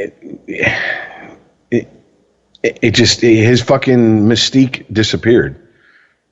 It did, didn't it? When he was in Detroit and they were the number one defense, okay, Ray Lewis and Warren Sapp said something one time that I agree with. When you have a number one offense, what are the words they use to describe them? Graceful, they execute, they have a perfect game plan, et cetera, et cetera. When you got a number one defense, most of the time they're described as dirty, mean. Exactly. And when Sue left Detroit, and he went to Miami, all that mystique went away because he's no longer the ringleader of a mean-ass defense that no one wanted to fucking see. But they had a hard time admitting it because it was the Detroit Lions for a change. I mean, no one wants to admit they're afraid of any other, any team or their defense in football. But no one really wants to come out and be like, oh, shit, we got to play the Lions? Oh, fuck.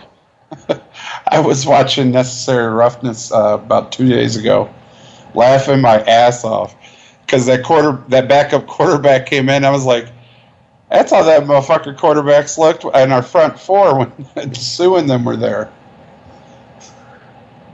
Because you just look across the line and you're like, fuck. All right, you two double team Sue. Well, what about Fairley? Fuck. All right, you two double team Fairley. Well, what about Kyle? No, God, stop it. I'm that out felt of people. so good as a Lions fan to have that year. Because it's like one thing we'd never had our entire lives. Yeah, we had a decent quarterback here and there. You know, we had Barry, we had a few good wide receivers, but we'd never had a good defense in the time I have been taking oxygen on this planet. And that just felt good to know to have. And I was pissed when they dismantled it. Quarterback running behind the ref. Blow the whistle! Blow the whistle! Chris, now you know how I felt when Tampa Bay started dismantling their fucking defense. I was like, oh, no. Wait a minute, though. Wait a minute. And I'm going to give credit where credit's due. The Tampa defense. Good God, man. Oh. Well, that's all they were. That's all they needed to be, Rich. You couldn't do a fucking thing against that defense. You couldn't run. You damn sure couldn't run because you couldn't get past Warren Sapp. And we talked about this. If you did, you hit Brooks. If you got past him, you got John Lynch, and you're all done. You can't throw because you got Rondé Barber out there in the corner. You're fucked. You can't do a thing against them. That was the I love how we're talking about NASCAR and it devolved into NFL. That's because, goddamn it, when's the first episode of fucking Hard Knocks come on? Now we got some actual NFL shit to talk about. I don't even care. I've already just resigned myself that the curse is going to carry over and Tampa's going to suck this year because they're on fucking Hard Knocks. So I might as well enjoy the ride at this point. Yeah, enjoy the raised profile of your fucking ears. Yeah, I know, right? Watch Muscle Hamster injure himself fucking playing Dance Dance Revolution or some shit. And we got here because that's all we need to say about NASCAR, Chris. It's just as pussy as the rest of these fucking sports. Hey, either of you guys see Michael Phelps lose to the Shark? And Rich, you were right. It was to kick off Shark Week. I knew Shark Week was starting sometime around here this time. No, I didn't see him lose against the Shark, but really? Well, for starters, it wasn't in the same pool. The Shark went first, or it was one of them. They did it separately, and the Shark beat him by 2 seconds. Okay, not for nothing. That's still pretty fucking impressive. Yeah, that's so it's not like a blowout. Well, I know swimming 2 seconds is a lot, according to the things I was reading. But what other Olympian did they want to like race a cheetah or some shit? Was it Usain Bolt? Usain Bolt, yep. That sounds about right. It's like I get it, but that's men trying to be better, the best thing in the world. That's all that is. Napoleon, I'm telling you. I think any man trying to beat any animal is going to lose. Like, you think you could beat a squirrel in a race? Fuck no. Squirrel! I bet you beat you. A turtle would beat my fat ass.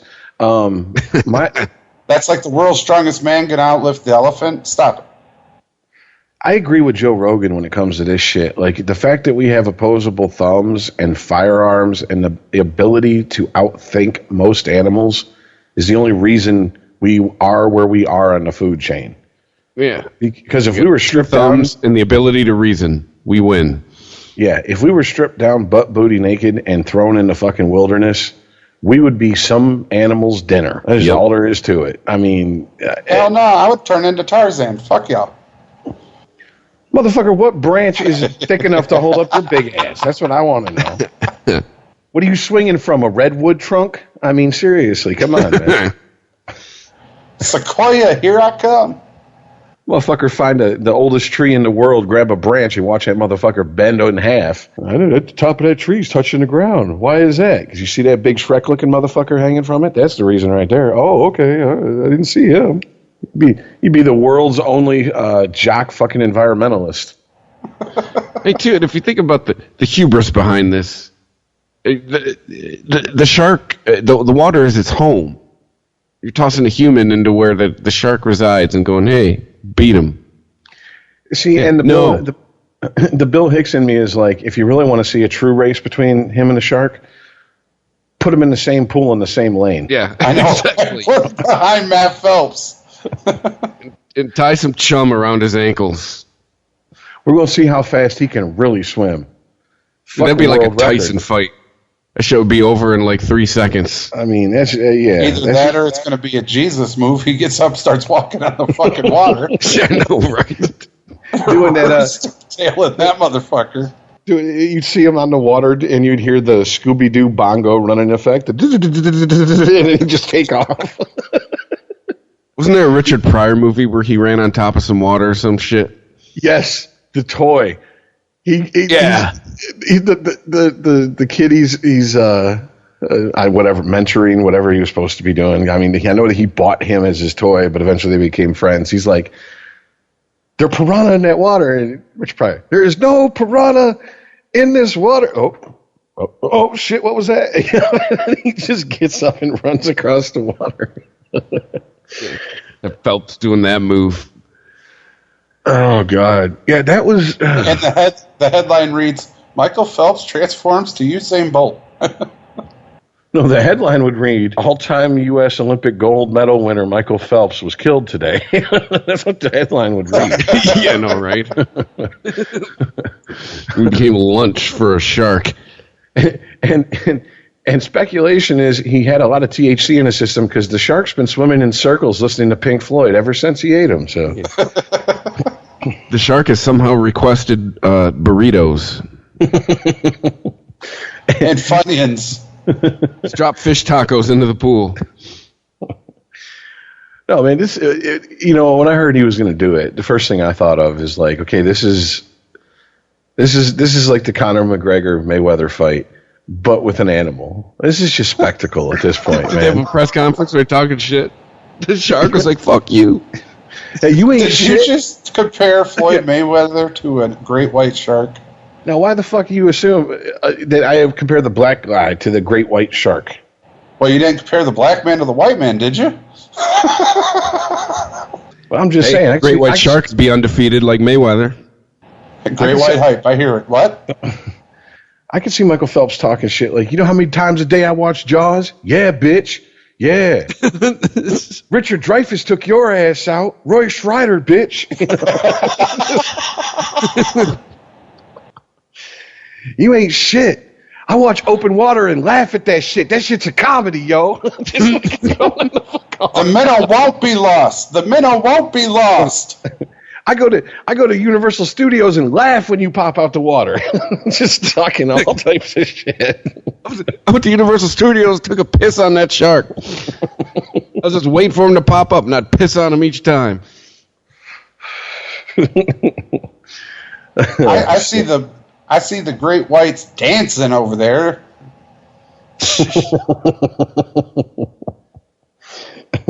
Well, speaking of that fucking debacle, there's some. It's just once again interesting in a car wreck. What was it? Draymond? Or not Draymond Green?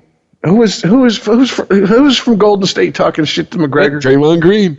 It was Draymond Green. Take that jersey off. We ain't with you. We with Floyd. And he's like, "It ain't you, homeboy." And it was the dude who fucked Floyd Mayweather's wife. That he was wearing that guy's jersey. That's what the name on the back was. I'm just like, damn, dude. This shit has just gotten out of control. I guarantee you it's scripted at this point, man. I'm sorry. Look, call me racist, whatever. I don't believe Floyd Mayweather can come up with fucking half the shit that fucking he's come up with on his own. And I really don't believe Conor McGregor could either. I'm sorry. I just don't believe he's that good of a shit talker. I believe someone in his crew handed him that jersey, and he's like, what the fuck is this thing? It's a basketball jersey. What the fuck is basketball? He's like, I'm from Ireland. We don't play that shit. We play soccer. We beat the shit out of each other and get drunk. Those are the 3 sports we got. Like, put it on. It's the guy who fucked Mayweather's fucking ex-wife. Oh, okay, all right. Because he tucked the fucking jersey in. That's how you know he don't know what the fuck he's doing. You don't tuck a jersey in. Seriously. Ever. Like, that is... You are a baseball player taking the field. If a team is paying you to be in uniform and you have pants that match your jersey, then you tuck the jersey in. Okay, that's it. That goes... We need to start like a fucking... Like a tally board of like, sports sins. Fans that wear jerseys, do not tuck them in. Like, just don't do that. But yeah, God. And then apparently because I morbid curiosity during the show, I checked out an article of their back and forth, and let's just say Draymond Green, it's a good thing he can play basketball because he wasn't going to make it as a stand-up comic dealing with hecklers. Like, his comebacks are pretty lame, at least in my book. With regards to, what's his nuts? The guy that was swimming. What's his name? Michael Phelps. Yeah, that's him. You know he was stoned. Because somebody came to him and was like, dude, you want to race a shark? He was like, hell yeah, I do. Yeah, I'm faster than a shark. If he gets caught blood doping against a shark. Thinking. Yeah, you notice it was only after dabs come out did he agree to race a shark. Like, seriously, even a gravity bong wasn't going to get him high enough to be like, yeah, I'll race a shark. This seems fucking like a good idea. They didn't even tell him it was in a different tank. They were just like, you're going to race a shark. He probably showed up. What, right now? He probably showed up fucking bong in one hand, fucking bag of Doritos in the other, like, wait a minute, we're not going to be in the pool at the same time? Oh, okay. Oh, man, that's some bullshit. I am already starting to feel much better about this race. Dude, my dolphin kick was off the chain. I know it's an old fucking storyline, but the fact that Michael Phelps smokes weed, dude, with his lung capacity, can you imagine the fucking rips he can get? I mean, seriously, dude. Like, you're not jealous of the medals, the fame, the fortune. No, you're jealous of the lung capacity because he cleared 6-footer in one hit. Dude, he cleared a 2-story bong. I guarantee you. Yeah, and I'm not jealous. No, I'd like all the money and the fame, but as ugly as I am, he's a doofus-looking motherfucker. As long as I could still look like me and have his money and fame, I'm fine. If I got to look like that doofy motherfucker, fuck that. Seriously, that dude looks like a white Urkel, stretched out just to be a little bit taller. He's a goofy bastard. Yeah, but don't the goofy-looking guys usually also end up being hung like a horse? Literally. It's my experience with some of my friends. Something you'd like to share with the class, Chris? Wow. Wait a minute. He was hacked. That's not Chris on the microphone. I heard that. So you just cleared a 3-footer, right? And that's why you're not thinking straight? Trying to help you dig your way out this hole, man. He was hacked. I'm telling you, that's not Chris on the microphone. Yeah, I was hacked. Someone broke in here. Chris is going to hack my voice box. We're going to have to release a statement through Christopher Media, like, that is not my dick in that picture. And that wasn't me that talked about my experience with my friends' dicks. The goofy-looking ones. I get what you're saying, but still, man. Jesus Christ. If he wasn't Michael Phelps, I don't care if he was hung like a horse. He wasn't going to fucking get a chance to show it to anybody but the fat chick at 2 o'clock when the fucking bar lights come up. Hey, someone's got to fuck her. Seriously, if you look at him and he was not Michael Phelps, the Olympic athlete, gold medal winner, he looks like the type of goofy-looking dude you'd see wearing like a camouflage hat kicked back on his head with a tuft of hair coming out the front, fucking some fat missing tooth bitch with 3 fucking kids from 5 different men living downriver. Jeez. Seriously, dude. Rich just going way the fuck out there. Get all descriptive. Shade officially thrown at Michael Phelps, and he can't beat a shark. No, I mean, more power to him, man. No hate, do your thing, bro. I mean, I don't know his team photo, but it damn sure, even with the money and the fame and the medals, it ain't fucking Derek Jeter-esque. I guarantee that. You know what, though? All jokes aside, 2 seconds? That's not a lot of time. I mean, obviously in the swim world it might be, but to me, no. Because 2 seconds, I'm looking at it as if I raced the shark, you guys the race would have been over, the sports would have already reported it, you guys would have done the show, and I would just now be finishing. We would be introducing our new co-host, Mikey B, on a permanent basis. Well, I guess we're ramping up the WWE talk. Earl ain't coming the Shark back. Somehow got into the pool with Earl. We don't know how. The only way Earl's coming back is if that shark has indigestion. That's it. With diarrhea. Upset stomach diarrhea. Get some Pepto-Bismol for the shark, will you? Christ. Oh, man. Yeah, dude, this is... See, but once again, it goes back to like gladiator days when it wasn't enough to see humans kill other humans. What they start doing? Throwing lions and shit out there and here, fight this thing. Like we are honestly probably about 20 years away from like a pay-per-view former athlete who's fallen on hard times fighting an animal for his life. And here's the that I will watch. I was going to say, here's the bitch of it. It probably is going to be a better fight than the McGregor-Mayweather one. Floyd Mayweather fights a kangaroo. Dude, I would watch Russell Crowe fight a kangaroo right now. Seriously, I'd pay to watch that. Because I just... Audience, if you're listening, if you can make it happen, you heard it here. In my heart of hearts, I know that if that dude gets drunk and beats up hotel employees with phones, that he's gotten drunk when he lived in Australia and fought a kangaroo once. I know he has. Shit. Rich, Yeah. now. Order it now and reserve your spot. Michael Vick finally faces the pit bull face to face. There you go. Oh, Jesus. Think of the gate The receipts. loser gets a haircut. Think of the gate receipts just from the PETA folks alone. Dude, in that fight, we'd have to find a way to make me the Don King of that fight.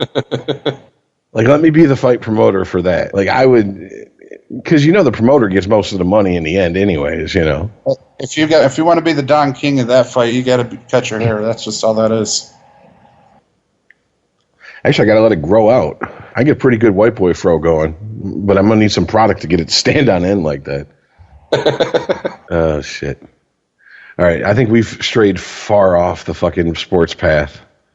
Right now, we're just riffing on goofing and playing the dozens with different people that are in the sports world at this point. Okay, there's a couple more things we could talk about. Did you guys ever talk about Ryan Lochte? Who, Swim Shady? Yeah. No. I mean, when it happened. Like the shit from the Olympics last year? Yeah. Dude, yeah, last year we probably talked about it. No, because I was thinking, if Phelps can almost outswim a shark, can Ryan Lochte almost outrun the police? I don't know. It's crazy. No, he proved it last year, man. He would call them. Yeah, he couldn't outrun the guy in the bathroom to get away before they called the cops. He couldn't either. Oh, but a couple more things we could hit on before we call it. Any surprise, Uncle Jerry back in Elliott? Ezekiel Elliott? I mean, it's an employee. He says that nothing was found in the NFL report. No, what did you want him to do? Come out and go, yeah, the black motherfucker did it, and he's going to get penalized for it. I'm thinking to kick him off the team. What did you want him to say? I was just asking if we were surprised, because I'm not. Not even a little bit. No. I'm surprised that he claims he didn't know shit about the incident with the DJ until he was asked about it. Because for everything that Uncle Jerry's ever struck me as, playing that dumb has never been like something that I've thought that he would do. Because that's playing real dumb. I mean, that is like, you live with, who was the fucking athlete who lost his legs and then shot his girlfriend and then fucking tried to say that he didn't know he shot her or some shit like that? And it's like, motherfucker, you fired a gun 5 times at the bitch. How the fuck? And you saw her hit the ground. How the fuck did you think that you didn't hit her? Like, dude, you're Jerry Jones. You know everything that goes on in that fucking organization. I guarantee you, if a fucking ball boy fucking takes a football home, he knows it before the guy's even off the property. Oh, dude, they called Jerry the second that shit happened. They called Jerry. Oh, they called Jerry before they called the police. That's what I'm saying. Like, Jerry told him to call the police. Hey, man, should have played his song.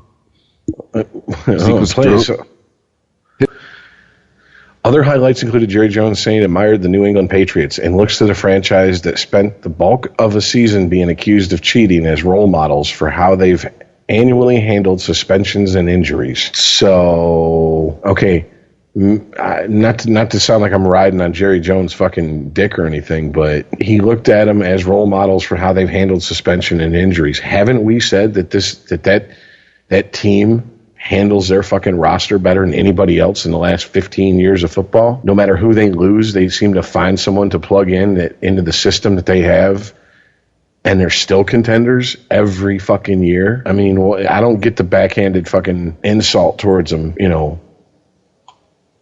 because he admires them for how they've handled that. What are you supposed to do? If you get a player suspended or injured, you're supposed to throw the towel in the season and say, fuck it? I don't know about Jerry Jones or the New England Patriots, but there's been an awful lot of talk of penis on this podcast, and I'm thinking of putting in for a trade. Just saying. Somewhere where you can be, more of a leader. Yes. Somewhere where I could be Don't somebody. play Robin to our Batman. Where my penis is appreciated. I'm just saying. Man, I don't want this to turn into a pity party for your cock. Don't worry. You can have my photo along with your other friends. Hey. Oh, boy. Well, not going to live that one down. No. I'm just saying, you already put a ring on the only person who's legally obligated to give a single fuck about your dick, all right? And we're not, so I don't know what to tell you. Just saying. Look, you're coming from and to hell with Zeke and the New England Patriots. Greg Hardy, remember him? Where did the Patriots... What? It's hard to follow the bouncing ball with you sometimes, Iceman, but go ahead. Well, because Rich was reading an article about how he admired the Patriots. Yeah, Jerry Jones said he admired the way they handled suspensions and injuries. And Complex Sports is apparently taking a passive-aggressive swipe at Jerry Jones for saying that. He didn't say he didn't say he admired Charles Manson for the way he handled the bitches in the Manson family. Really kept him in line. I mean, those chicks were committed. That's true. He told them go do something. They did it. But I mean, he did not want for a sandwich. I guarantee that. But no, I mean, who the fuck wouldn't admire the way that they've handled suspensions, injuries, and losses of players due to free agency or retirement? That's what I'm saying. That's one of the things we all three have said since we've all three been on this podcast that New England does well is handle how their roster is. Yeah, that was one of the very first questions I ever answered when I first joined the podcast. Was it Brady or the system? It's the system. Exactly. You took Brady out for the first 4 starts, still won. Fucking took Gronk out, still won. Changed the defense completely, won. Took all of his draft picks, still won. So, yeah, it's definitely his system. But yeah, anyways, what were you saying, Iceman? Do you remember Greg Hardy? Yeah. Way worse than anything Ezekiel Elliott could have ever done to this DJ. And Jerry still defended him. Yeah, but when he didn't produce, he's not wearing... Is he wearing a Cowboys jersey this year? No. Yeah, exactly. He didn't produce, so... Later, motherfucker. Thanks for the negative press, but you didn't help, so later. My point is he still defended... Hardy. Why in the hell would he not defend Elliott over something minuscule as a fight at a bar or a nightclub? Well, exactly, and that's where I'm going back to the days of oh shit, who is the fuck? God damn it! You'd think I'm the one who fucking smoked weed today. Who's the fucking who's the coach that came to fucking the Cowboys from Miami? Jimmy Johnson. When Jimmy Johnson said, "Of course I treat my star players different than the fucking the guys that are third down specialists or ride the bench most of the fucking time." Of course I do. Well, that type of attitude comes from the top down. I mean, so just like Chris pointed out, Jerry Jones, hey, if you're producing, yeah, he'll go to the fucking mat for you. If you're not, get the fuck on, dude. I mean, that's not limited to him. Maybe he just doesn't hide it as well as other fucking franchises do and owners do. I mean, if we really want to talk about that, we don't have to go any farther except for our hometown. How many fucking second chances did Bob Probert get from the Detroit Red Wings? A few. I mean, that motherfucker, he went to prison for smuggling drugs across the border, the Canadian border. He fucking multiple trips to rehab, multiple fucking incidences and fights in bars, multiple incidences of being picked up driving drunk or on suspicion of. I mean, it took him damn near a decade to finally go, we're fucking tired of this later. You know, and he's my favorite hockey player of all time, but to be brutally honest, he wasn't a fucking Yzerman rare air type player. Yeah, but Rich, was it that they got tired of his antics and his attitude? Or was it that he just got too old to do what they needed him to do, and the game had started to evolve to where they really didn't need a Bob Probert or a Joey Kocur? A little bit of both. Yeah, I was going to say low column A, low column B. But they got rid of Kocur. They got rid of Kocur before they got rid of Probert. And who did they end up bringing back? And who did they win their first cup in 40-some years with? Kocur. I mean, that tells me volumes right there. Now, Kocur was never he never put the numbers up Probert did. Probert, people forget this. He was an all-star one year. He was out there throwing body checks in the fucking all-star game like it was a regular game, to the point where Gretzky had to say, hey, this is an all-star game. Chill out. I mean, so what I'm getting at is that beloved players, top rare air players, are always going to get a different set of standards. Well, not always. Lion's share of the time are going to get a different set of be held to a different set of standards than your average. I mean, anyone who would take issue or exception to what I said, I would shake my head and look at him and go, "What are you, fucking retarded?" Because I don't see how that's. What is your beef with what I just said? I don't get it. They're the people riding the bench all the time. That's what it is. Now, is it fair? No. And there are coaches in sports history that have been like, I don't give a fuck if you're Babe Ruth, and I don't give a fuck if you're Mike Heath. You're all going to get treated the exact same fucking way. Well, because it's pertinent to this conversation, Rich, O.J. Simpson just got paroled after 9 years of serving a 33-year sentence. And the one thing that they said when they voted to give him a parole was it was his first time and he doesn't have any past discretions. I was dumbfounded when I looked at the TV. I'm like, was he convicted of a crime? Was he convicted of a crime? Yes or no? No, he wasn't convicted of a crime. Then, as far as the parole board legally is concerned, he's a first-time offender. That's all they can go on. They can't go on crimes that he was charged with and acquitted of. Well, I mean, I guess they could, but it'd be appealed. That being said, they didn't have to say it in his parole hearing. Well, this is starting to tread over in the water that we covered on Unregimented. So I'll try to paraphrase what Aaron said.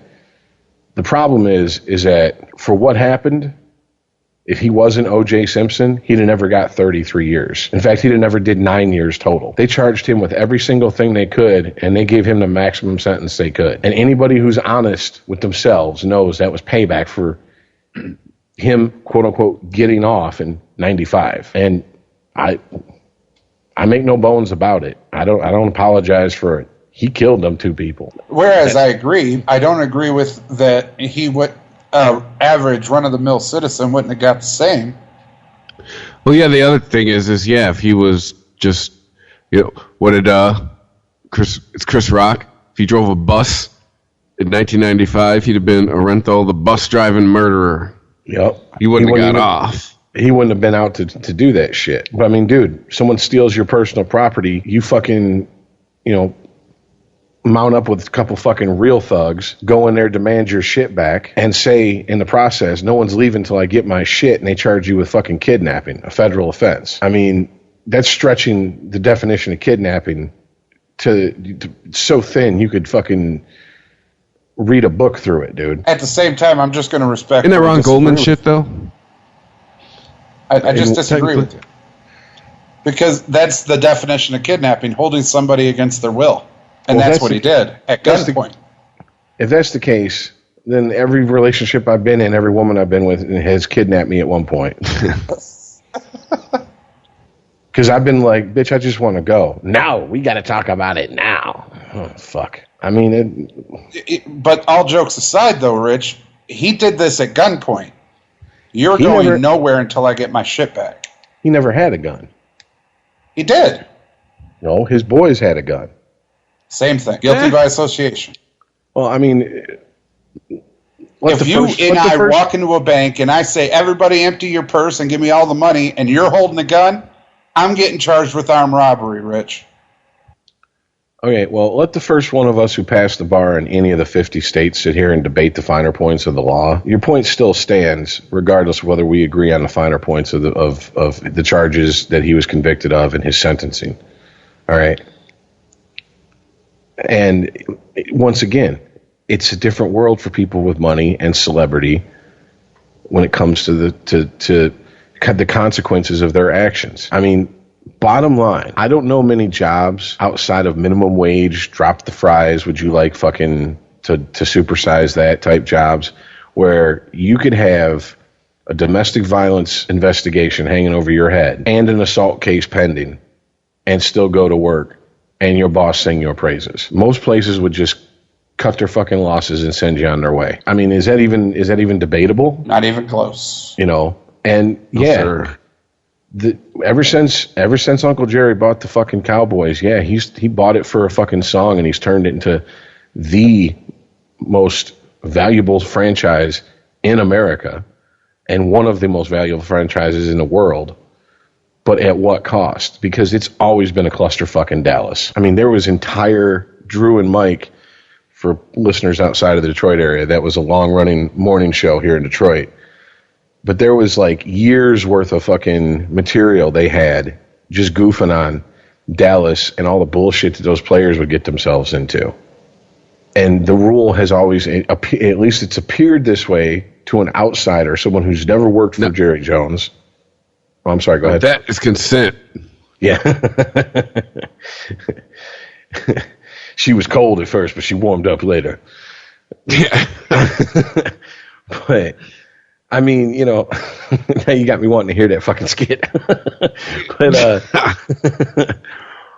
But no, I mean, the rule has always appeared to be to me as a fan who has never worked in that franchise, as long as you produce, Jerry Jones is going to do his best to make sure that you don't fucking land or that you're cushioned when you land. I mean, unless your name's Tony Romo.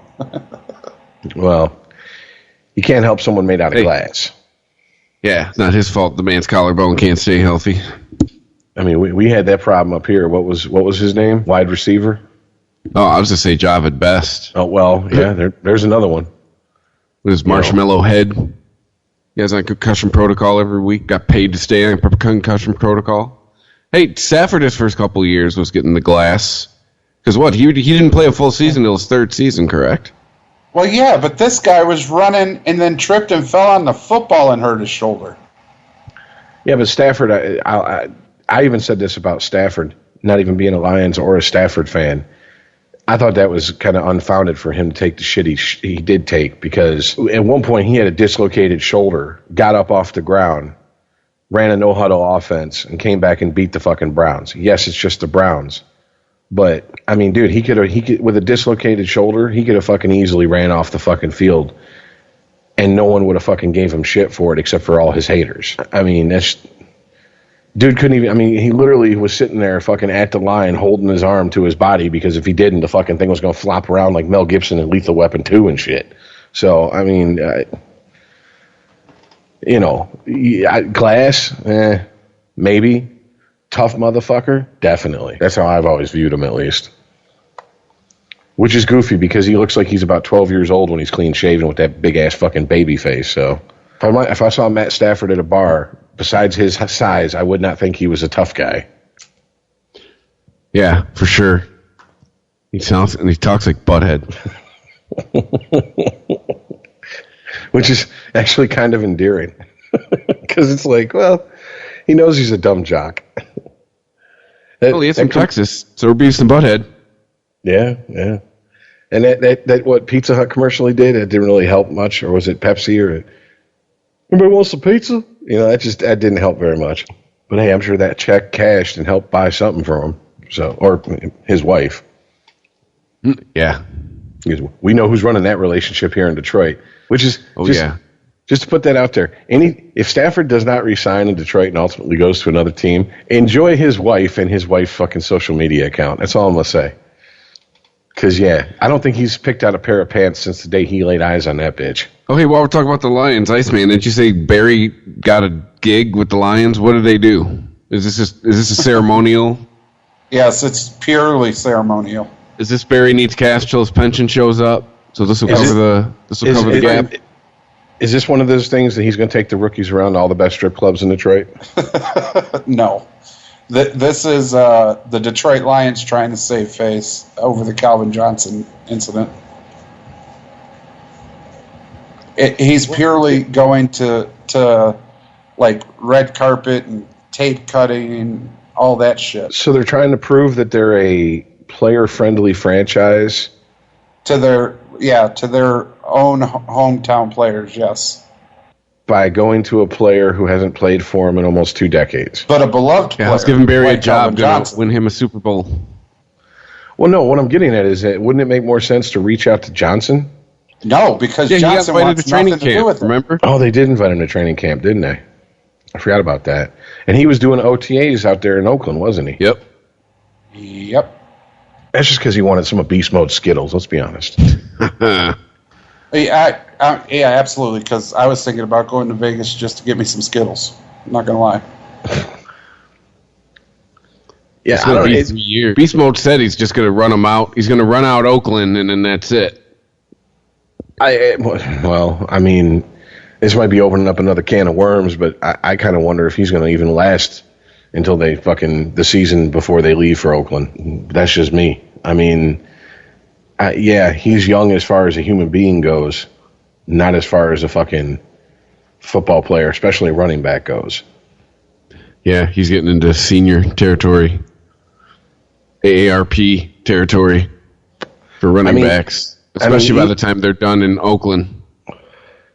Even Jerome Bettis, by his last 2 seasons, was more of a, I don't want to say a figurehead on that team, because he did actually, he actually produced a little bit, but nothing compared to his numbers that he had produced previously.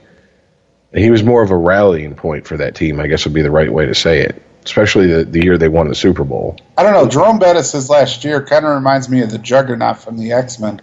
Once he got ahead of steam and started going, stopping him was going to be a hard thing to do. Well, I mean, isn't it just where physics comes into play? Because the man is large. Yep. That's a huge motherfucker. That's true. Yeah. Yeah, I don't. He'd probably fall forward and get an extra yard. He'd probably fall forward and get an extra first down. I'm just saying. Yeah. Well, I mean, dude, even when he was younger, he wasn't exactly svelte. I mean, I don't think that man has pushed away from a table and left food on his plate very often. Well, he was called the Bus, so yeah. We're not talking like Eddie Lacy huge. Like stop going to Golden Corral huge. They must have built a Golden Corral near Eddie Lacy's house. Well, I mean, you could legit say that chocolate fountain every day, buddy. You could legit say that if he did not have the coaches and the teams that he did have coming up, he could have easily ended up being a fullback. To me, I think running back, I think either guys, that are shorter and dance around behind the line until they fucking find a hole and hit it, or like just bowling balls.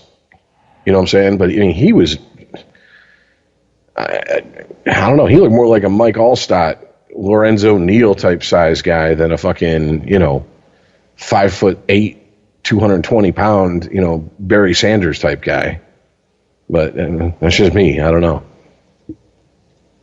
Oh, football. It always comes back to football. God damn, it needs to hurry up. Well, all the training camps are in. A little bit over a month, man. September 7th, the season opens. I mean, it's bittersweet about football season is because summer's over, but goddamn, football season. As a motherfucker with no air conditioning, I'm ready for summer to be over. And motherfucker with air conditioning, I'm ready for summer to be over. Yeah, I mowed the lawn yesterday. I came in, it looked like I fucking had a bucket of water dumped over my head. Just nothing but sweat. So, yeah, football season. You bring your weather with it, too. We talked about everything we wanted to talk about, guys. Anyone got anything else? I do want to say, why can't anybody beat Dodgers? Well, Clayton Kershaw just got injured. But let's talk. Let's have that talk in 2 weeks. Okay, so he got injured. That's one guy. Well, they're like 33 and 6th, bro. Yeah, but he has been strong this year. It's been back and forth between him and Scherzer between who's the best pitcher in the league this year. Oh, I totally agree. But again, one guy, 33 and 6. He's not pitching all of those games. That's true. But it ain't gonna hurt him, it ain't gonna help him. Right, but it ain't gonna tank him either. It's not like he's Michael Jordan and now they're fucked. It could be the beginning of the end. We don't know. This could be the start of the unraveling for the Dodgers. How big of a lead do they have in their division? I don't know. They got the best record in baseball, I believe. Last week they did. Enough. If they choke that lead away, dude, holy shit. As much as we've not talked baseball this year is going to go down as historic if they choke that fucking lead away and miss the playoffs. Yeah, they're up 10.5 on the Rockies. But the Rockies, the Rockies are at 580. The Diamondbacks are 571.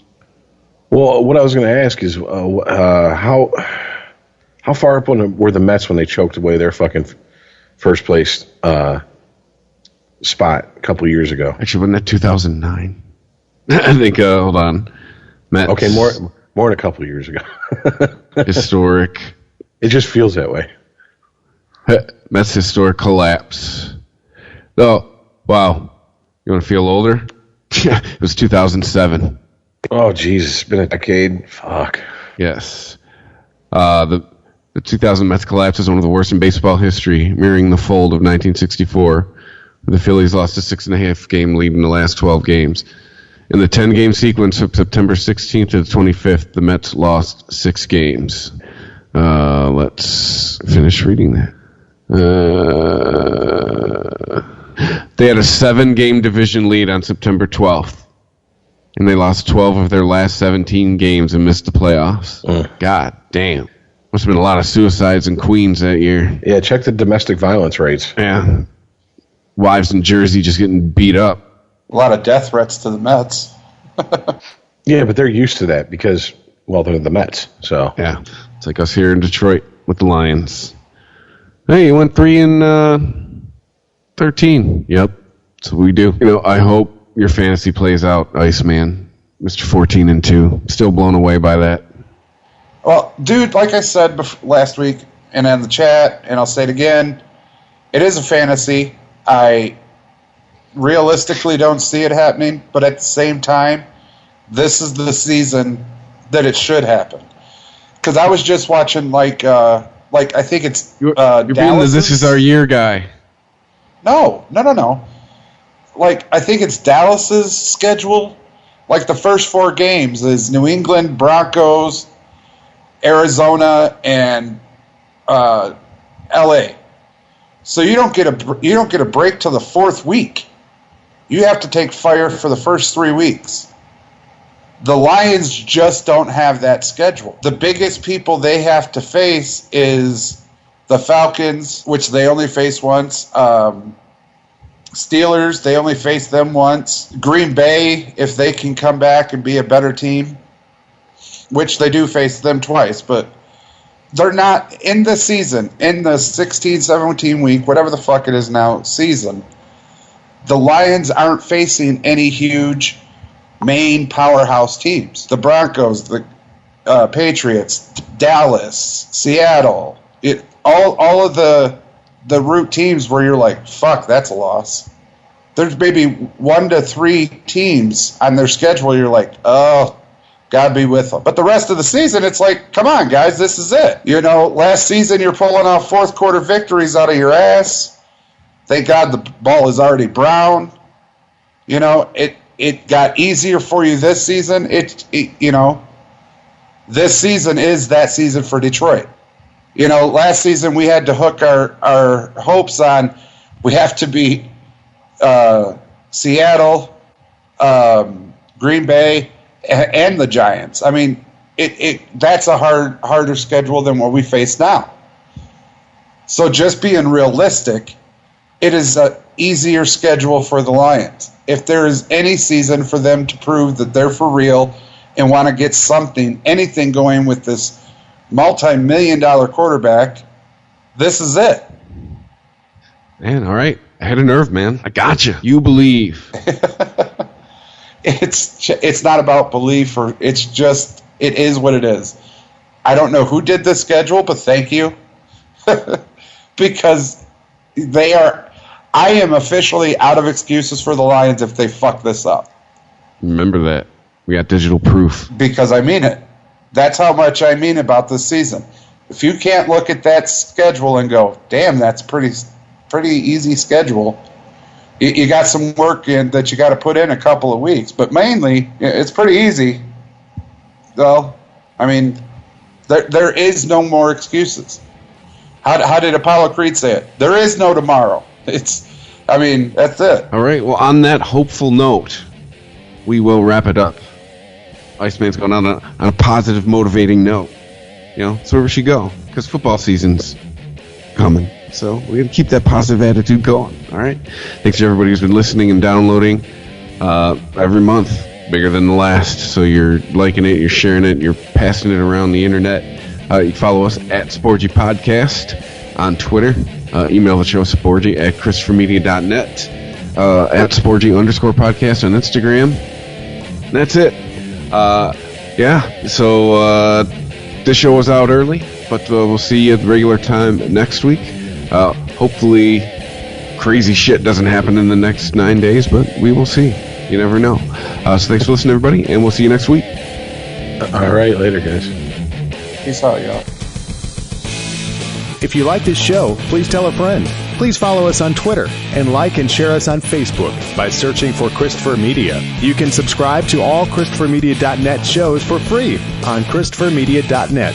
Please make sure to rate and comment on all your favorite Christopher Media shows. Thank you in advance for supporting Christopher Media by clicking on the PayPal button and by clicking through to all the sponsors who support ChristopherMedia.net. Thank you for visiting ChristopherMedia.net, and thank you for listening. Thank you for visiting ChristopherMedia.net.